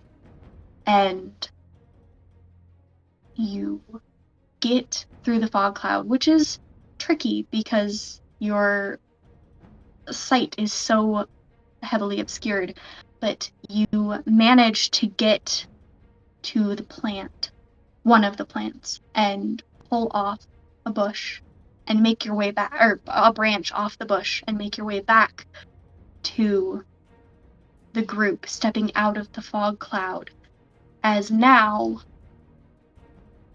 the watch, the guards, the fellow soldiers have turned because there's a massive fog cloud. They see you emerge holding something as you press the button and you all fall through the floor, essentially. And the last thing you hear before that doorway closes behind you is a bell. And that is where we are going to take a bio break. We're about halfway through, maybe a little bit over. But we're gonna take a quick bio break. And we'll be back in about 10 minutes. Shoot. See you in 10. See you in 10.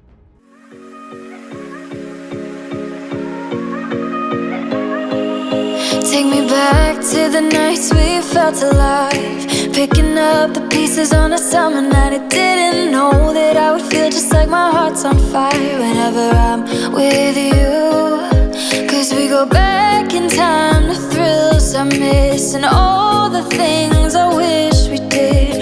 All I know is that I need somebody like you. Cause I can't waste another night sitting here alone, hoping for your voice on the telephone. I know it's a supercut as you walk away, playing in my mind all the things I never close my eyes, and the sky's on fire. I can't waste another night sitting here alone. We can do it all again, and I'll never let you go.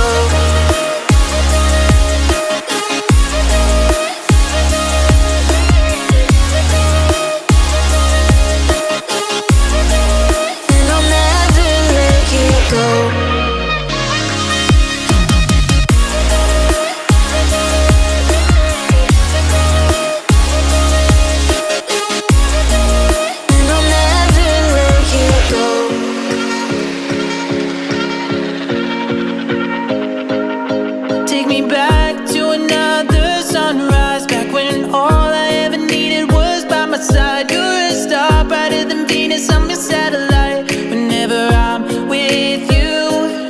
Cause we go back in time to thrills I miss and all the things I wish we did. All I know is that I need somebody like you. Cause I can't. We're back, and the party has just stolen this branch of berries and stepped through a door as they hear a bell ring through. You all know what that means. You know that your world uses bells for alarms and signals and, like, hey, did you guys, are we crazy? Did you see that? Like, to communicate. And you're brought up. So you are standing outside of a museum of national history, and it is ostentatious. It's in some capacity, sure, some people probably call it beautiful, but it is gaudy and ostentatious as you all walk inside. And there are the usual guards and people working, but you haven't done anything. They have no reason to know who you are, and you have at this point figured out how to blend in, and you walk through the museum with Ginny still subtly pointing in the direction of wherever you're supposed to go according to the blood compass, until you get to a room that's kind of off towards the back of the museum that has clearly had significant money put into it, as most of the things in it are in some way, shape, or form connected back to the Nightingales. And there are significantly more guards in here, as to be expected. And in the center of the room is a glass case.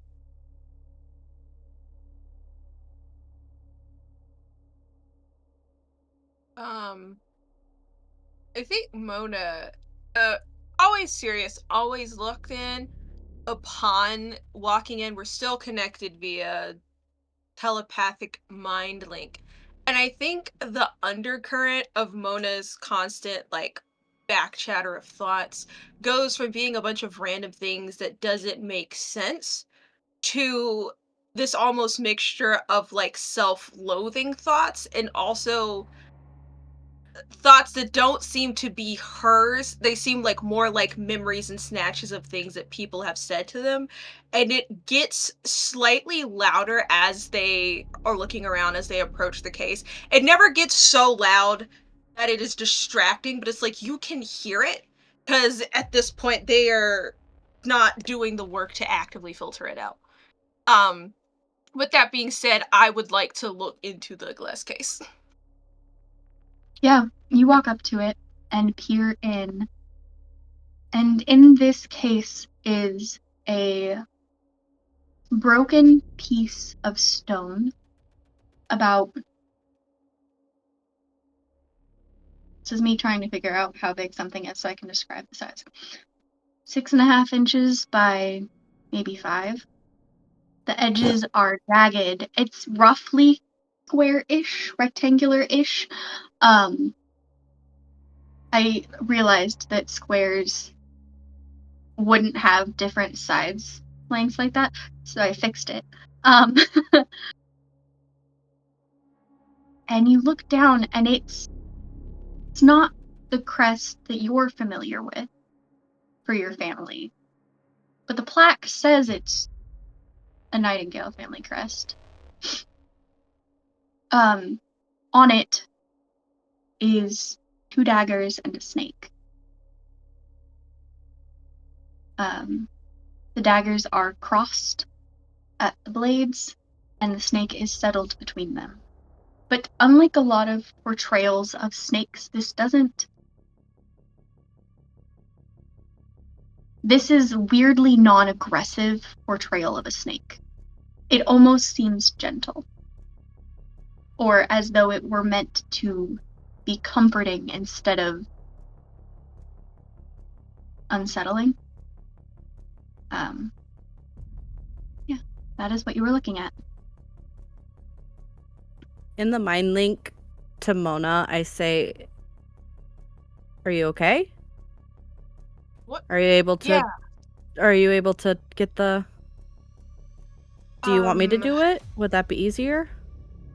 Little I hands and think all." one of looks around at and all the people, just like I was worried that the security that this place would have would be a problem. That's my chief concern right now.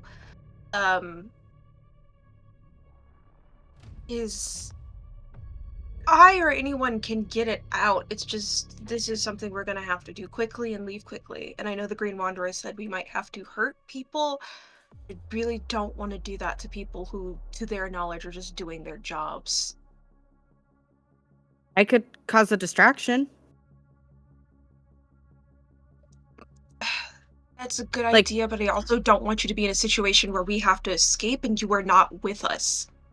you know me, and I know you guys. You'll have my back. I could, like, poof into a prairie dog in front of them or something and hide in a little hole or turn into a snake and slither up someone's pant leg. Like, we could... That's too I just want to help far. you. Can you do maybe Faye Girly? I could do Faye Girly. But if We'd can you like to make keep Faye you Girly look close. like Yes, can That's you make fair. Faye Girly look like she is stealing something else that is away from us? Cypress, Yes. you have that thought now. So at the 3rd level, because I don't have any 4th level spells left, I'm going to be really focused, and once again, you see my tattoos kind of glow, but because of the, whatever, the seamless link, what is this called? Seeming. Seeming. Mhm. They're kind of dulled. They're not their usual, like, colors, because she wants to be they want to be inconspicuous. And you see Faye Girly, and she struts up to the guards, and she looks at them, and she just says, "Hello, I'm about to steal all of your things. You better come get me." You better come get me. And, like, she tries to go, and she's gonna try and grab whatever is valuable and start making chaos. Just, Okay. she is mirthful, so, I'm gonna go with you're probably not trying to charm anyone no. because you're just like, I'm gonna cause chaos. Yes, Faye Gurley is like a weird Russian Transylvania person. It's very, Girl. oh, I'm Very. going to steal shit and cause mayhem. And also I Mickey just Mouse like for the some fuzz. reason. That's how she laughs. I don't know why. That's what I'm It just saying. felt It's like right. also Mickey Mouse. Yeah. Sold the cow for Did some that magic twice. beans. And let me load up her stats. Faye Gurley is causing ruckus for the rest of y'all's. I'm gonna need Faye Gurley to roll me a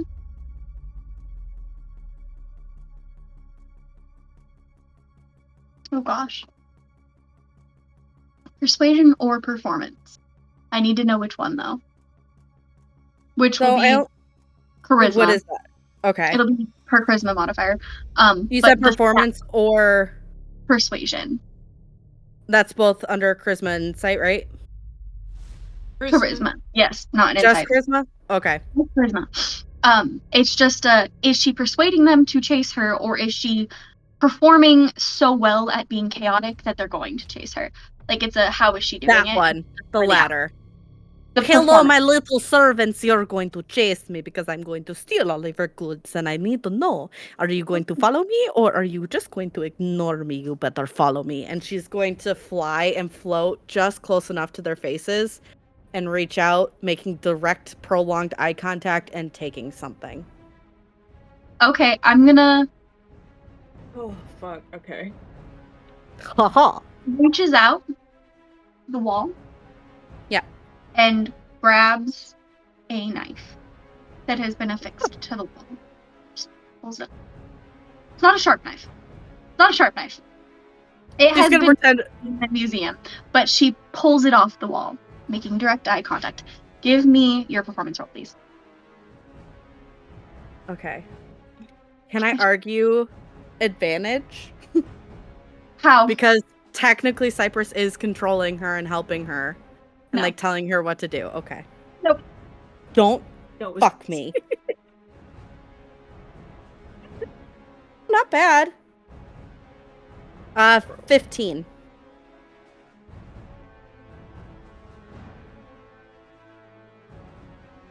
I'm telling you. Different. We'll roll with a different homemade dice. I'm telling you. You think it was hard for me to rip knife off of wall? Absolutely not. They look at Faye Gurley.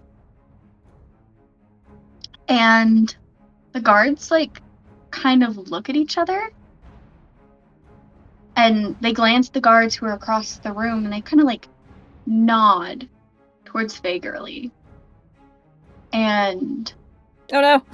Oh, no. She's frozen. I thought this was a dramatic pause. I was just waiting. I was like, oh. I was like, what? What happened to Faye Gurley? I do not go. Blah, blah, blah. They look at each other, and they look at Faye Gurley, and they nod to the guards across the room. And then they nod towards Faye Gurley. I'm not going to put us into combat, but they are going to engage with Faye Gurley and try and essentially stop her from causing chaos. Technically, Grab then. That's what I was gonna say. Like, while this is can Dessa just like walk up one of these things and grab it? All of us standing with one another while Mona presses the button. Real quick, I have to make sure I declare this correctly. Since Faye Gurley is not technically trying to charm, can I still use before I declare anything? Can I? Sorry, you froze again, and then you're back. Since I'm not trying to charm them, can I make an argument that I use fuming instead of mirthful as my bonus action?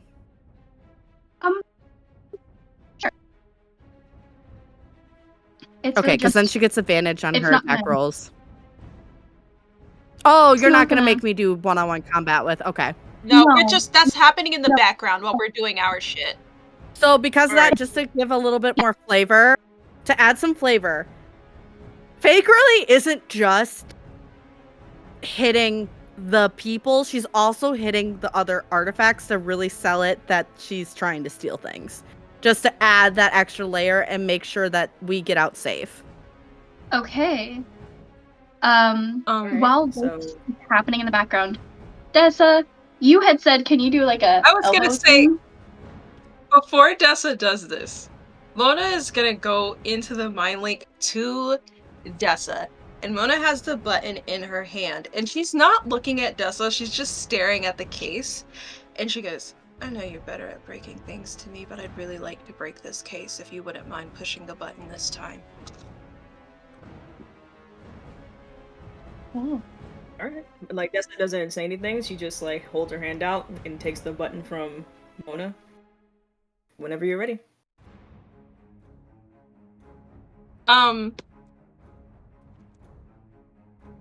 Sorry, go ahead. No, nothing, just love. Go ahead. Okay. There was a slight lag on my end, so I couldn't tell if I had like talked over you. Mona will. Do you just want me to roll damage? What are you doing? How are you breaking it? Mona, you see Mona's psychic blades, as I said, it's very lightsaber-like, where it just like comes out of her fist while she's just staring at it, and she is going to try to essentially like slice through the glass like butter. And just like Ooh. slice like diagonally and take the crest out from the middle of it. Give me, before damage, Mm-hmm.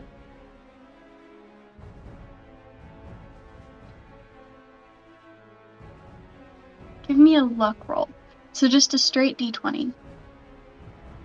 Okay. Oh, god damn. Okay, this heavy ass die. Okay. Well, I don't know if a nat 20 is good, but it's a nat 20. I don't know if that's good Yeah. on a luck roll. Did I For win this- D&D? For this, it is good, yes. So Campaign you ends. We won!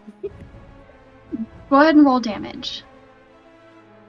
I was like, this is very... You get snake if you want it. Oh, yeah. Well, then fuck yes. I will take the I thought you might. First time we got. Mona is being mildly out of character right now. Well, not really, but... Hey, remember just Ginny's like- words. Nothing wrong with ranging every once in a while. Period. That But you're is on the both Psychic enraged. Blades. What is it? It's a fucking... Okay, cool. So...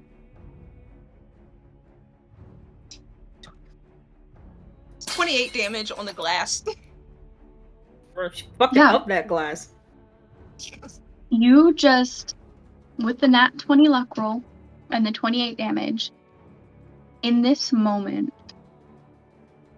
your psychic blades do psychic damage. It's in their name. That's how they work. That wouldn't do much to glass. But in this moment, you are so upset, and there is so much emotion behind the action, and you asked Dessa, your friend, the strong one, the paladin, not to break something so that you could. And you form your psychic blades, and just this once, as you slice across the glass case, you melt the glass as it slices. So not only do you cut the top of the case off, but the edges have melted, and you are free to grab the crest inside.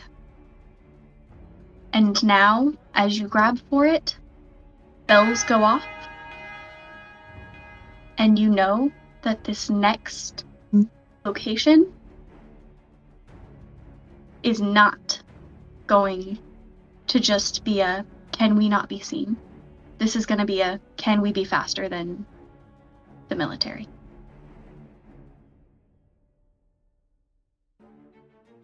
Mona snatches the tablet. I mean, not the tablet. The crescent looks to Dessa. Yep, the second that their fingers wrap around that, I'm hitting that shit. And as soon as you hit the button, Cypress is I am going to break concentration from Faye Girly, so she just vanishes instantly. Amazing. I wish I And could see the reaction to that. Like, guards look for a second and then immediately turn back to you. And they go to grab for you guys, but you have already stepped through the door and fallen through the ground. And you step through the doorway inside. Unlike the last few times where you've been outside, you've come inside this mansion. You've never been here. This is one of the 3 leaders of your world, essentially like a king. You would have never been here before, but you are inside now. You don't even really know what you're looking for, just that the blood compass can take you there, and whatever it is going to be chaos. Takes out the blood compass and looks what direction it's telling her. The blood compass leads you guys through the room, and I assume you're moving quickly. Hauling ass. Absolutely. Like, As yeah, you're- we're sprinting. As you're running through the halls of this mansion, you can hear the sounds of footsteps and yells as they have realized that this was teleportation magic and that you could have been anywhere, but there was an alarm tripped the second your feet hit the ground in this mansion. So now it is a race against the clock to see if you can find the item and get away without killing anyone. As behind you, through a side door, outbursts 6 military members. Not So just vigilant to be- hand. Oh, okay. Not vigilant hand. so just to be clear, the chaos around us, is it people fighting with each other or trying to escape or all of the above? None of the above. Okay. You're in a mansion. You are Yep. going to find a piece of chaos. You do not know what that is. That's what And it is. My bad, you guys. hear the footsteps and shouts from behind as they have realized you are here. And they are I see. supposed to stop you. And now 6 military members have burst out behind you as you run through a doorway where the blood compass just stops. As it's done the last 3 times when you have been in the presence of the thing you need.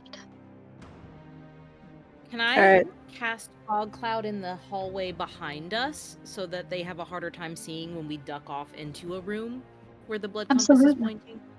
Yeah. Absolutely. Mark off that spell slot. Like, How close are these people to us? They were still a ways down the hall. Maybe 150 feet behind you. I'm Way too far. What I want to do. Okay. Callie. I don't know if Yeah. this is how this works. All right.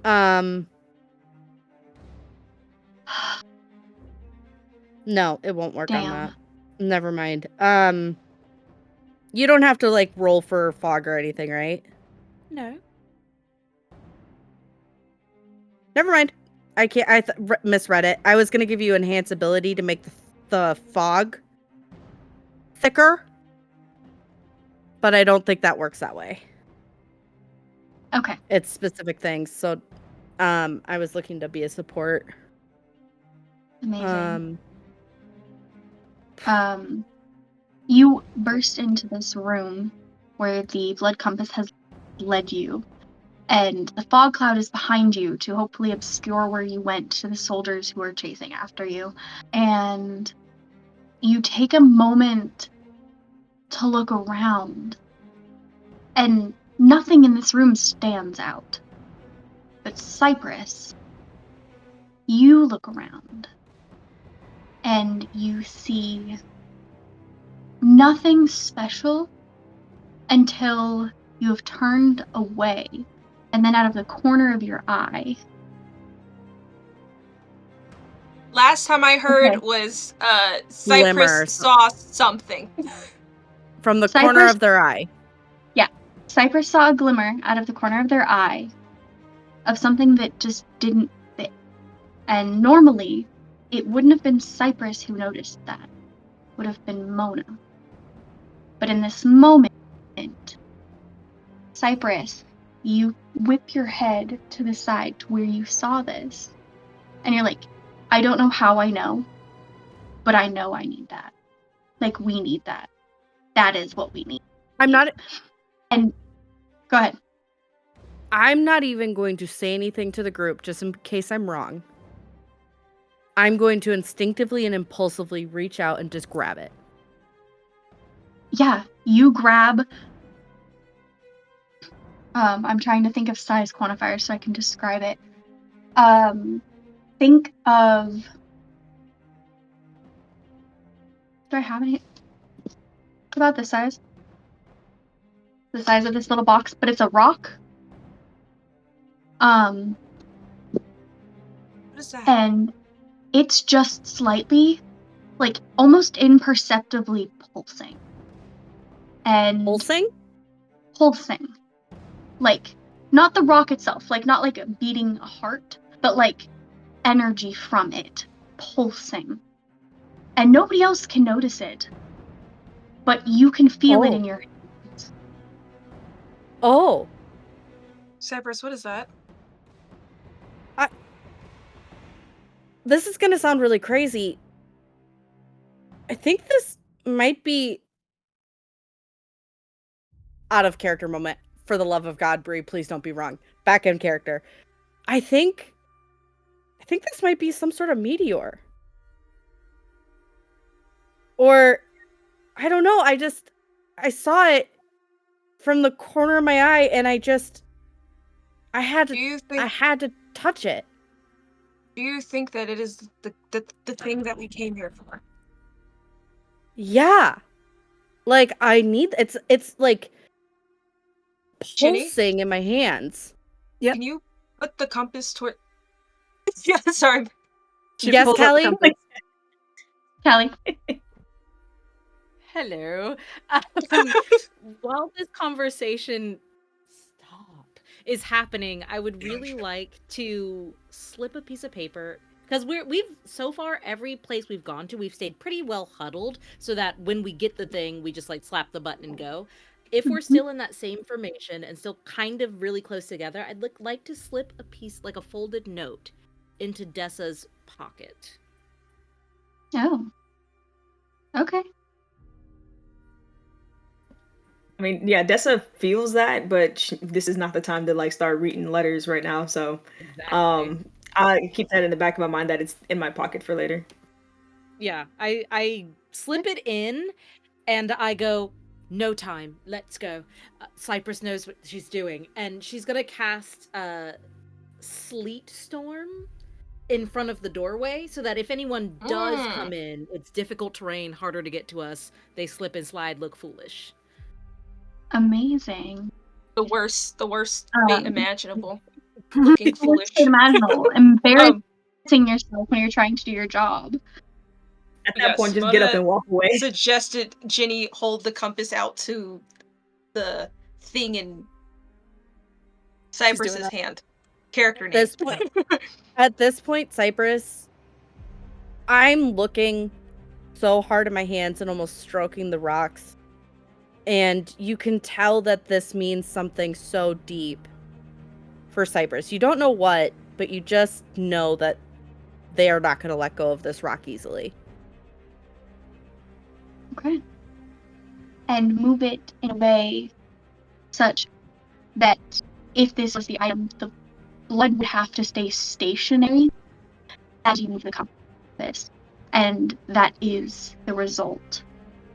And as you discern that, the doors burst open. To this room. All right, bet. She just shouts, "That's it, button." You just hit that slam button. your hand down on this button.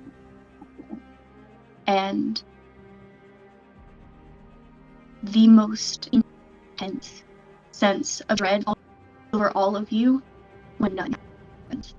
Not again. This No. is 3 No. times you have had issues.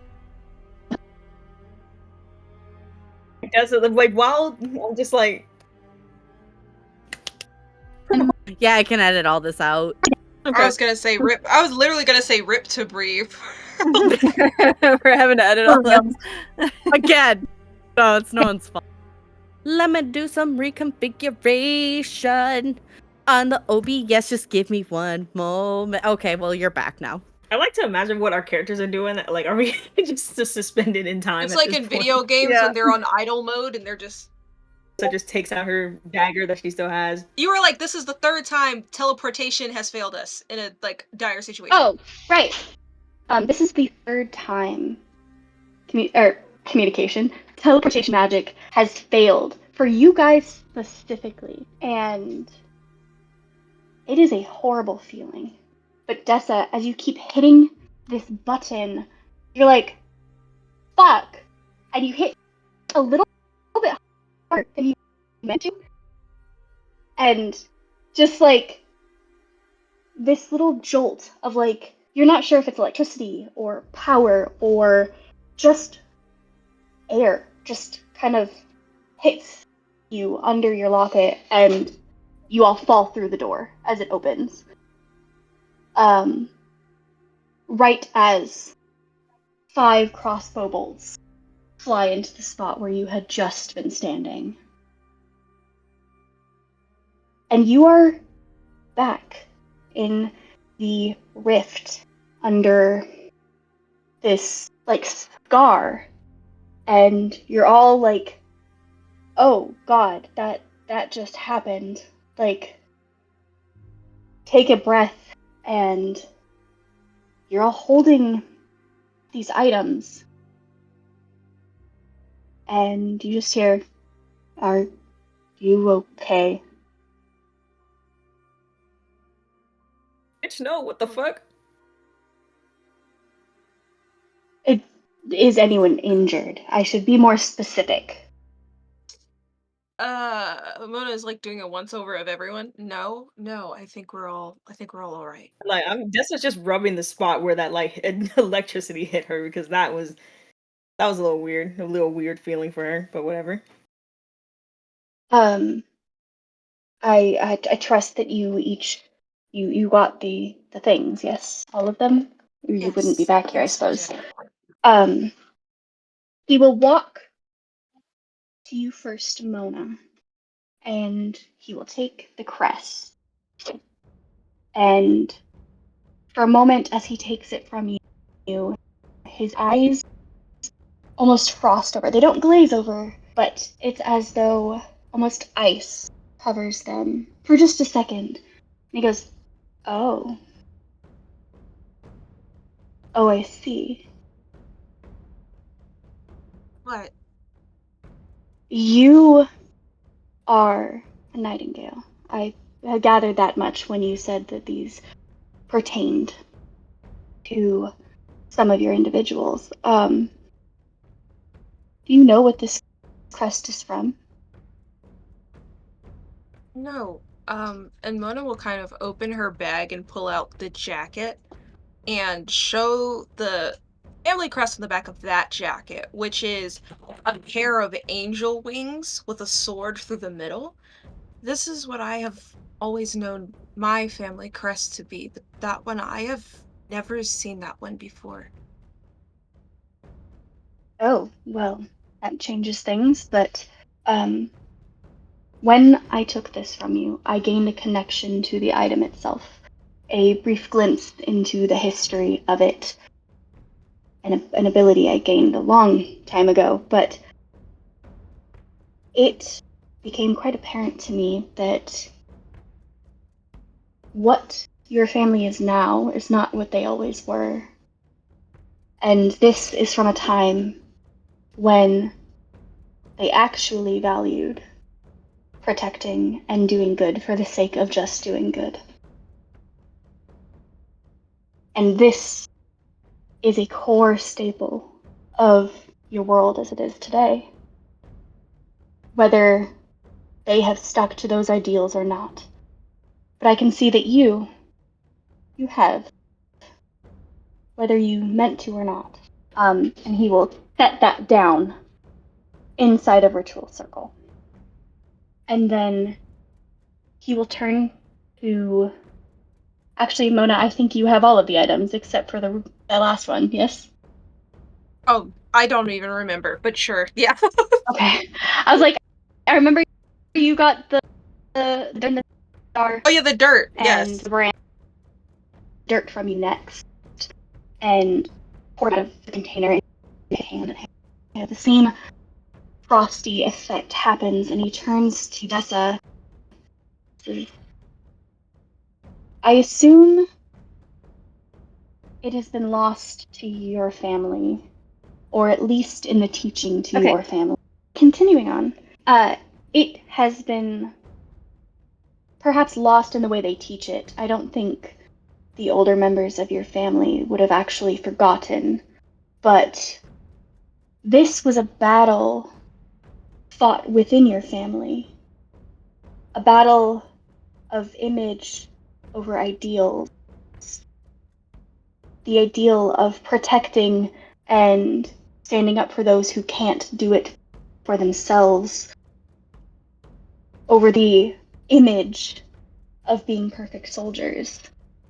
And the outcome of this battle has led the Devamore family to who they are now. And they chose image. And it is the image that has held your family together, not the ideal. But I don't see that with you. And he will take the dirt and sprinkle it in the ritual circle. Then he will take the branch of berries, and he will remove the berries from it, and he will tuck the branch away into a bag on his hip. He will hold them and look at Ginny. You are a barbarian, but there is a strength in you that I have seen unparalleled. And there is a certain gentleness to who you are. Your family bakes with these, yes? Sister's favorite. It seems quite fitting that a berry that is healing and bolstering would be so important to a family with someone as brave and strong as you. And he puts the berries in the circle, not the branch, just the berries. And he turns to you, Cypress. He says, "May I?" And he holds out his hand. Before I give this to you, I want to show you why this is so meaningful. And she'll pull out her own meteor from her pocket, and she'll line it up on her forehead, and it lines up perfectly to a scar that is also a part of her tattoos. This meteor isn't just a rock like everyone else will see. This meteor means everything. And she'll put it back in her pocket. I'll give this to you, but I'm really worried that that means that there's more like this out there. And she'll reluctantly give you the rock. You will take it, and unlike the previous 3 times where his eyes have frosted over, they just go kind of wide. And he looks at you and says,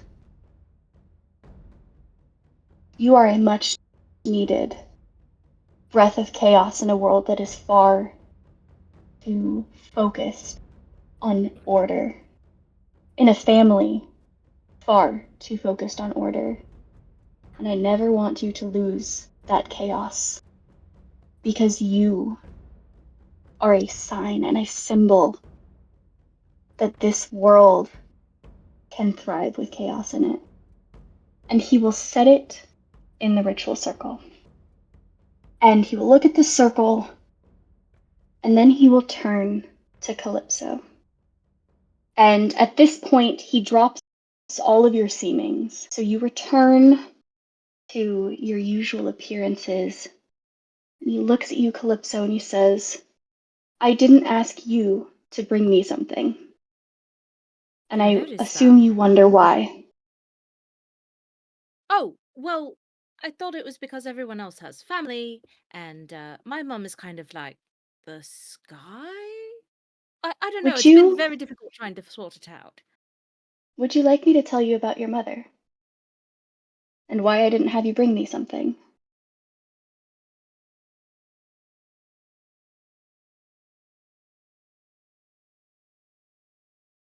I I think cannot you see tell her. I don't me. know if you nodded.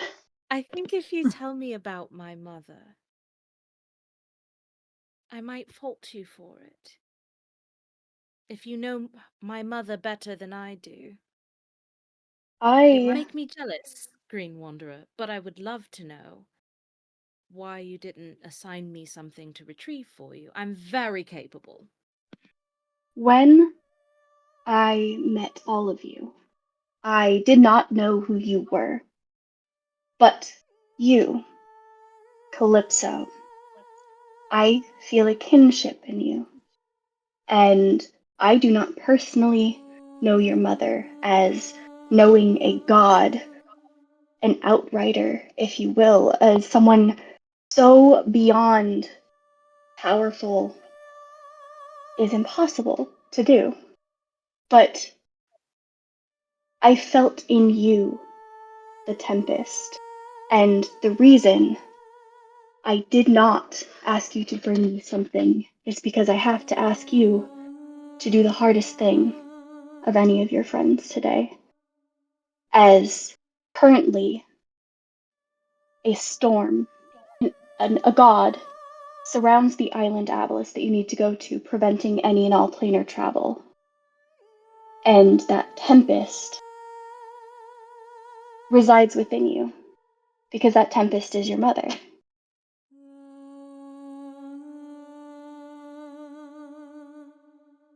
Yeah, all right. What? No. What are you talking about? What do you mean no? He hasn't even told me yet. I He's go ahead. sorry. He's this is just getting a little. He's asking you to do something that's difficult, and then like there's a storm. I think it's I pretty think obvious what he's asking her I to do. think Callie puts a hand on Mona's shoulder and doesn't squeeze it, doesn't like pat or even like stroke her shoulder, just places a hand there and goes, I signed up for the Vigilant Hand, not for easy work, but for good work. Whatever he needs of me, because she already knows, I'm sure she's been feeling this doom since realizing she didn't have an object. I don't think she thought it was this, but I think she's like, it's gonna be fine. Please. This is my duty.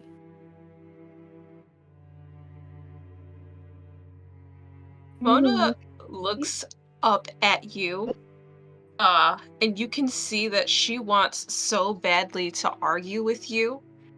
Um, and she will put her hand on your hand for a moment and nod and go, if okay, and will kind of step back.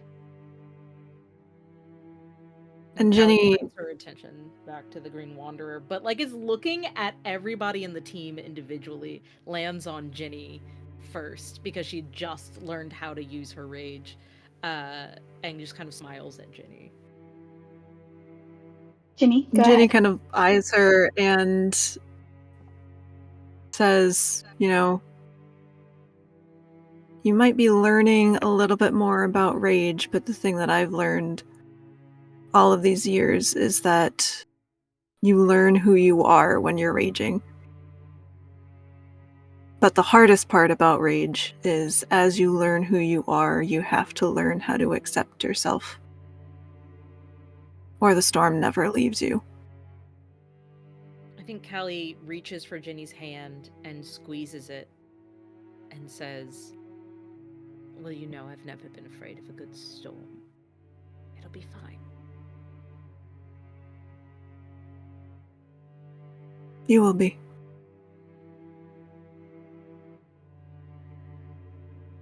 I too I have would no like to doubt. say something.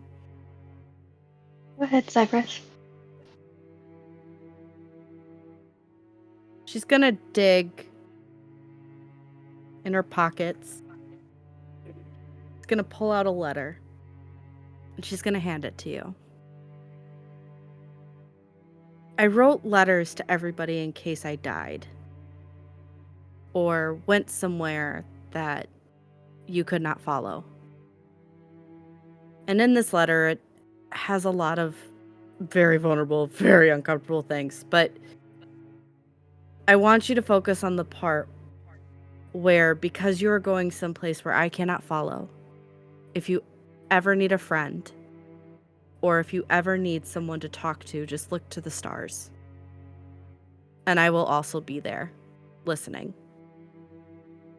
I know that sounds crazy, but I've always believed that the stars bring people together and lead us to the path where we belong.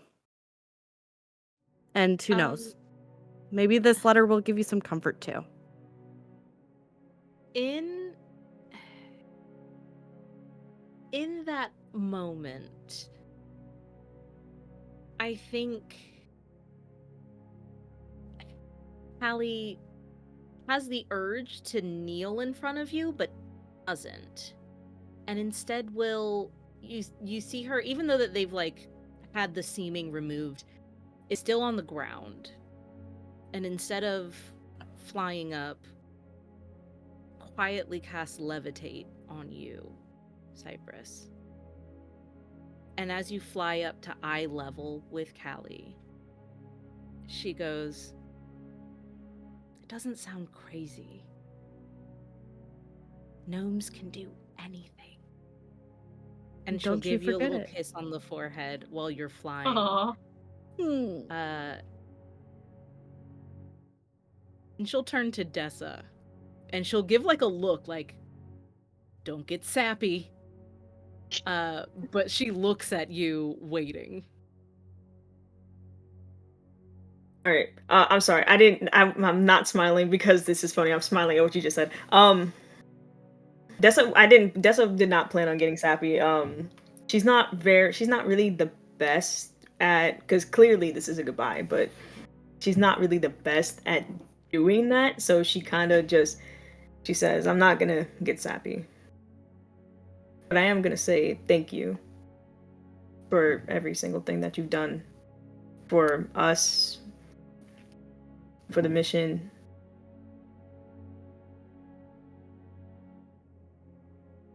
Thank you for being my family. Callie? And oh no, this is awful. Please continue. I'm gonna wait. I was gonna say, I know you don't do hugs, but remember when I rejected your hug earlier, back on the island? Yeah, it was awesome. Callie will go in for a hug with Dessa, but there's a moment of pause, like right before she actually like enters your space, and it's just a moment of eye contact. And she hugs you tightly, like with a lot of her strength, because she knows you can take it. And she really, really holds you. And only to you whispers, we've always been family. But this is for Cassandra. Keep going. And she'll step back. And she'll turn to the Green Wanderer and been like, well, now that everyone's teary-eyed, please tell me you just want some groceries. I wish it were that simple. When a god they're technically an outrider, which is far too complicated for me to explain in a short period of time. When they have offspring that do not reside within them or in their space, it is because they have split part of themselves apart and given it to a corporeal form. And if we are to get you to Avalis, the Tempest cannot be there.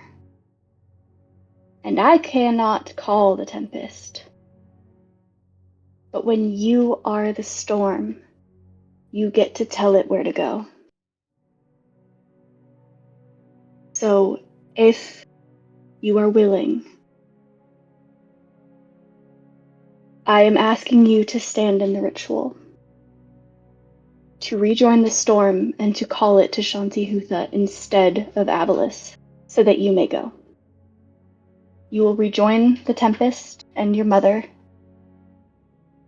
Apart from that, I cannot tell you what will happen. I do not know if you will retain memory,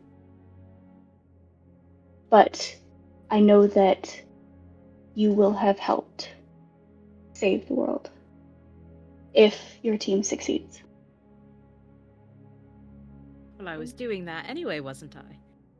And she'll step But straight into the ritual circle, staring straight at Mona. I was gonna say, Boda looks at the Green Wanderer, and she says, "I don't really, I'm not well versed in magic. If someone were to stand inside the summoning circle that wasn't part of the ritual, would that ruin the ritual?" No, you are not a component of the ritual itself. So if you would like to join, Callie, you may. I think, Mona is gonna step into the circle with Callie. Why am I about to cry? What the hell is happening? Oh my god. Okay, so Mona is gonna step in the circle with Callie, and whereas they used to stand, I think, like back to back with the head touch, if it is okay, I think Mona is going to step in the circle facing Callie so that they are like foreheads resting on each other, looking at each other instead of being opposed to each other. She is gonna hold Callie's hands, and the rest of you feel the mind link shut off.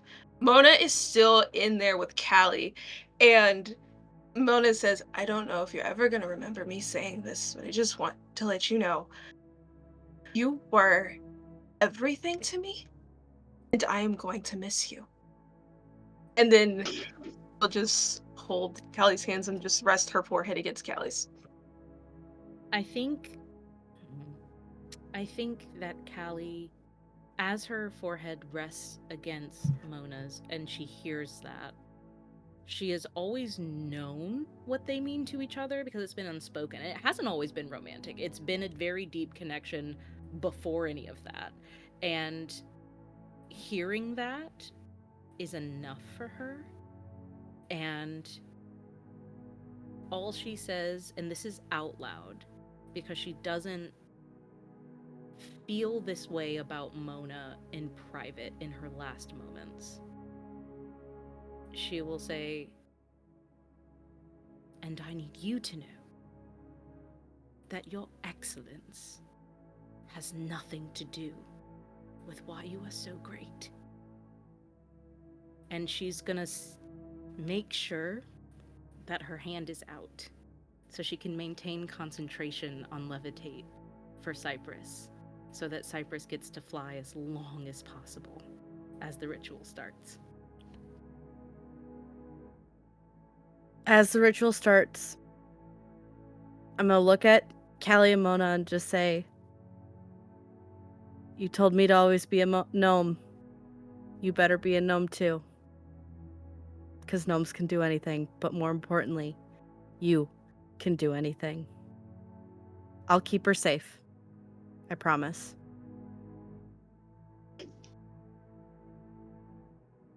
With that, Green Wanderer sits at what is essentially the head of the ritual circle and rests his palm on this white line of his palm. And as okay, as each of the components of this ritual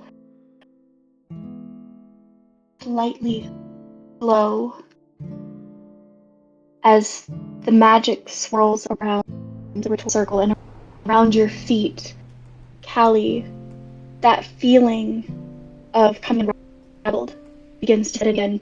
This time it's not scary, as deep in your soul you feel home. Not the home that you feel with your team and with Mona, but home as in your entire identity. And you feel the crackle of thunder under your feet and in your veins, and slowly from the ground up, you begin to coalesce into much less of a corporeal being, and instead one of storm and energy. Outside, Lord. none of you can see, a massive storm forms. And as the magic swirls around you, Callie, not around Mona, but around you, you know you will remember, because your mother will not let you forget. And you just feel a very reassuring breeze settle across everybody in the party. And they know that you will always be with them and be pushing for them in any way you can. As you dissipate into the storm and the ritual ends, leaving Mona stood in the ritual circle alone. The storm outside now raging, but not in a dangerous way. If I may, the last thought that she has while she is real is that she just had the best day. She accessed her rage through the storm, which felt like something she could never quite control or use for good. She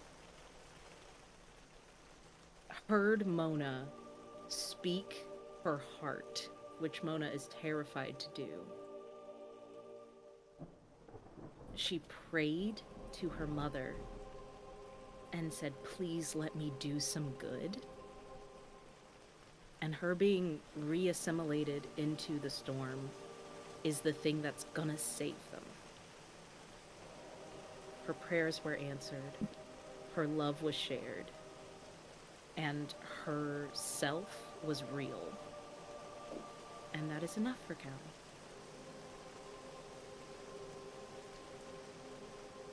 As this ritual ends, the Green Wanderer stands and gives Mona a moment to process, as that was intense, and instead walks over to Ginny first and says, "I have only one more thing to do for all of you before I essentially escort you back to headquarters.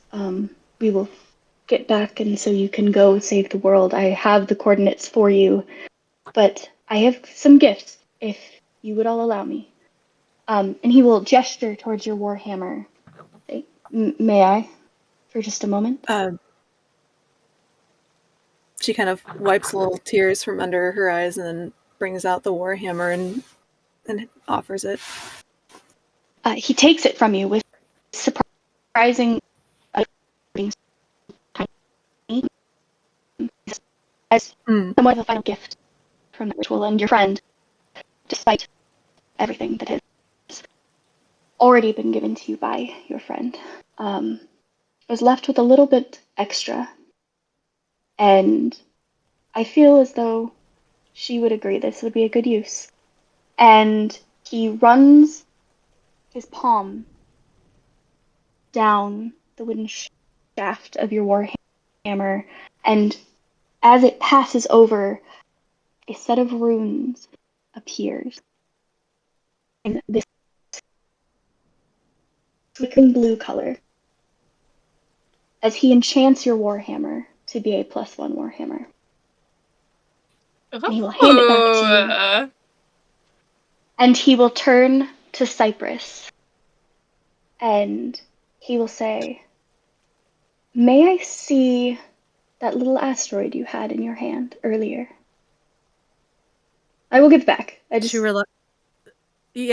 reluctantly pulls it out and hands it to him. He takes it and turns it over in his hand and kind of closes his hands around it. Says, "I hope this serves you well, but I see it already has." And when he opens his hands again, there's a singular blue flickering constellation added to it, as he's just given you a +1 druidic focus. And he hands it back. What does that mean? Okay. I don't know what that means. It means It's a magic item. It's gonna help you with spells. Okay. Okay, great. especially spell attacks. He turns to Dessa. He says, "You are going to do great things, and you have someone pulling for you. And he'll get down his level, and he will ask for permission before he puts a finger on the locket. He waits for you to tell him it's okay. Just one finger."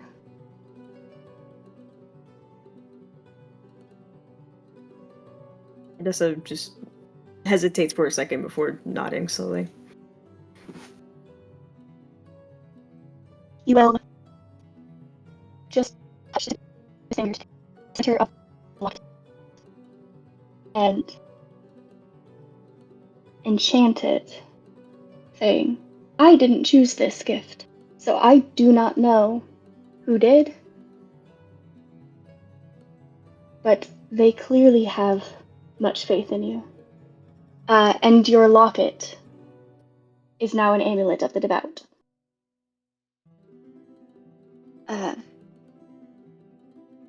He will turn to Mona and say,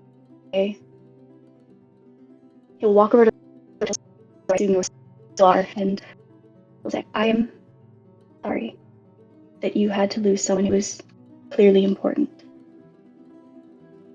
And I hope that this serves well." And he will, again, touch you, ask for permission, and hesitate.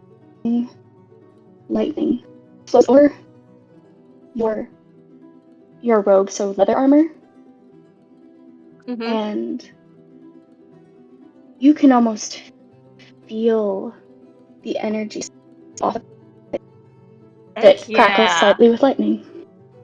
And he will take a step back and say, "I have full confidence that you will make sure your friend's gift of pulling the Tempest here was not any. Take a few moments and we will get you back to Lucius so that we can get you guys on your way."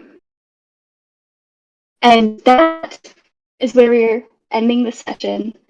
And I have to say, you all did amazing. And I want to thank Meadow for being a part of stream and being so wonderful. We have loved having you, and we've loved having Callie. We're just sad to see you go. I think we might just have to do a text acknowledgement probably at the end. Like a real memorial? Oh my Yeah. god, No! this is for real. That's what I was like. There's no way I can edit that to make it not in Okay. memoriam. Not like a memoriam. Okay. But just like yes. Callie, year to This is year. where we're ending the session. I have to thank all of you for being so amazing. It was such a great session. And I want to thank Meadow for being here for all of it and for being on this journey with us. We have loved having you play. I have loved having you as a player, and I have loved having Calypso. We are sad to see you go, but we wish you all the best. And I look forward to Yeah. seeing what you get up to in the future. Thank you so very much for having me. Thank you for giving me a space to play, Callie. Thank you to everybody at the table for being so open and vulnerable, and creative, and excited about the dynamic. And this has truly been the craziest group chat that I've ever seen happen around me. So thank you so much for giving me entertainment points. And you all have incredible role play activity ahead of you. I am not at all surprised of that. And I'm just really grateful that I had the chance to meet you, to know you, to see you, and to then play in this sandbox that Mai created. Thank you so much. Yeah. All right. All right. For those of you Before you leave, watching, tell me what now that that letter says. Tell me what that letter says before you go. I need You to want me to know. read the letter? no, I no, will. the one Callie wrote. No. The one Callie one wrote for Callie wrote Dessa. for It's Dessa. very Oh. short. It's very, very short. And I don't Yeah. know when Dessa would read it, but all it says is, if I fall apart, make sure they stay together. Okay. I thought you meant the letter that I wrote to Callie. I was like, I Oh. will, But but that's we've too read that. vulnerable. We've read that letter. Yeah, We've yeah, seen yeah, it. yeah, We yeah. have read that. All right. For those of you watching, sappy stuff aside, thank you for tuning in for yet another session of Crits and Chaos. I'm sorry for the technical difficulties. It's been weird on my end. There's a massive storm rolling through right now. Join us back next week as we have moved to our weekly schedule. We'll be back here on Twitch at Crits and Chaos at 4:30 Pacific Central, 6:30 or Pacific Standard, 6:30 Central, and 7:30 Eastern. As we see what the party gets up to next. Yeah, I think that's everything. Awesome. All right. Now Get I'm Craig gonna out of go here. edit. All right. Get Craig out of here. Bye, Bro. guys. Bye. Every light that's faded once burned so bright we chased it.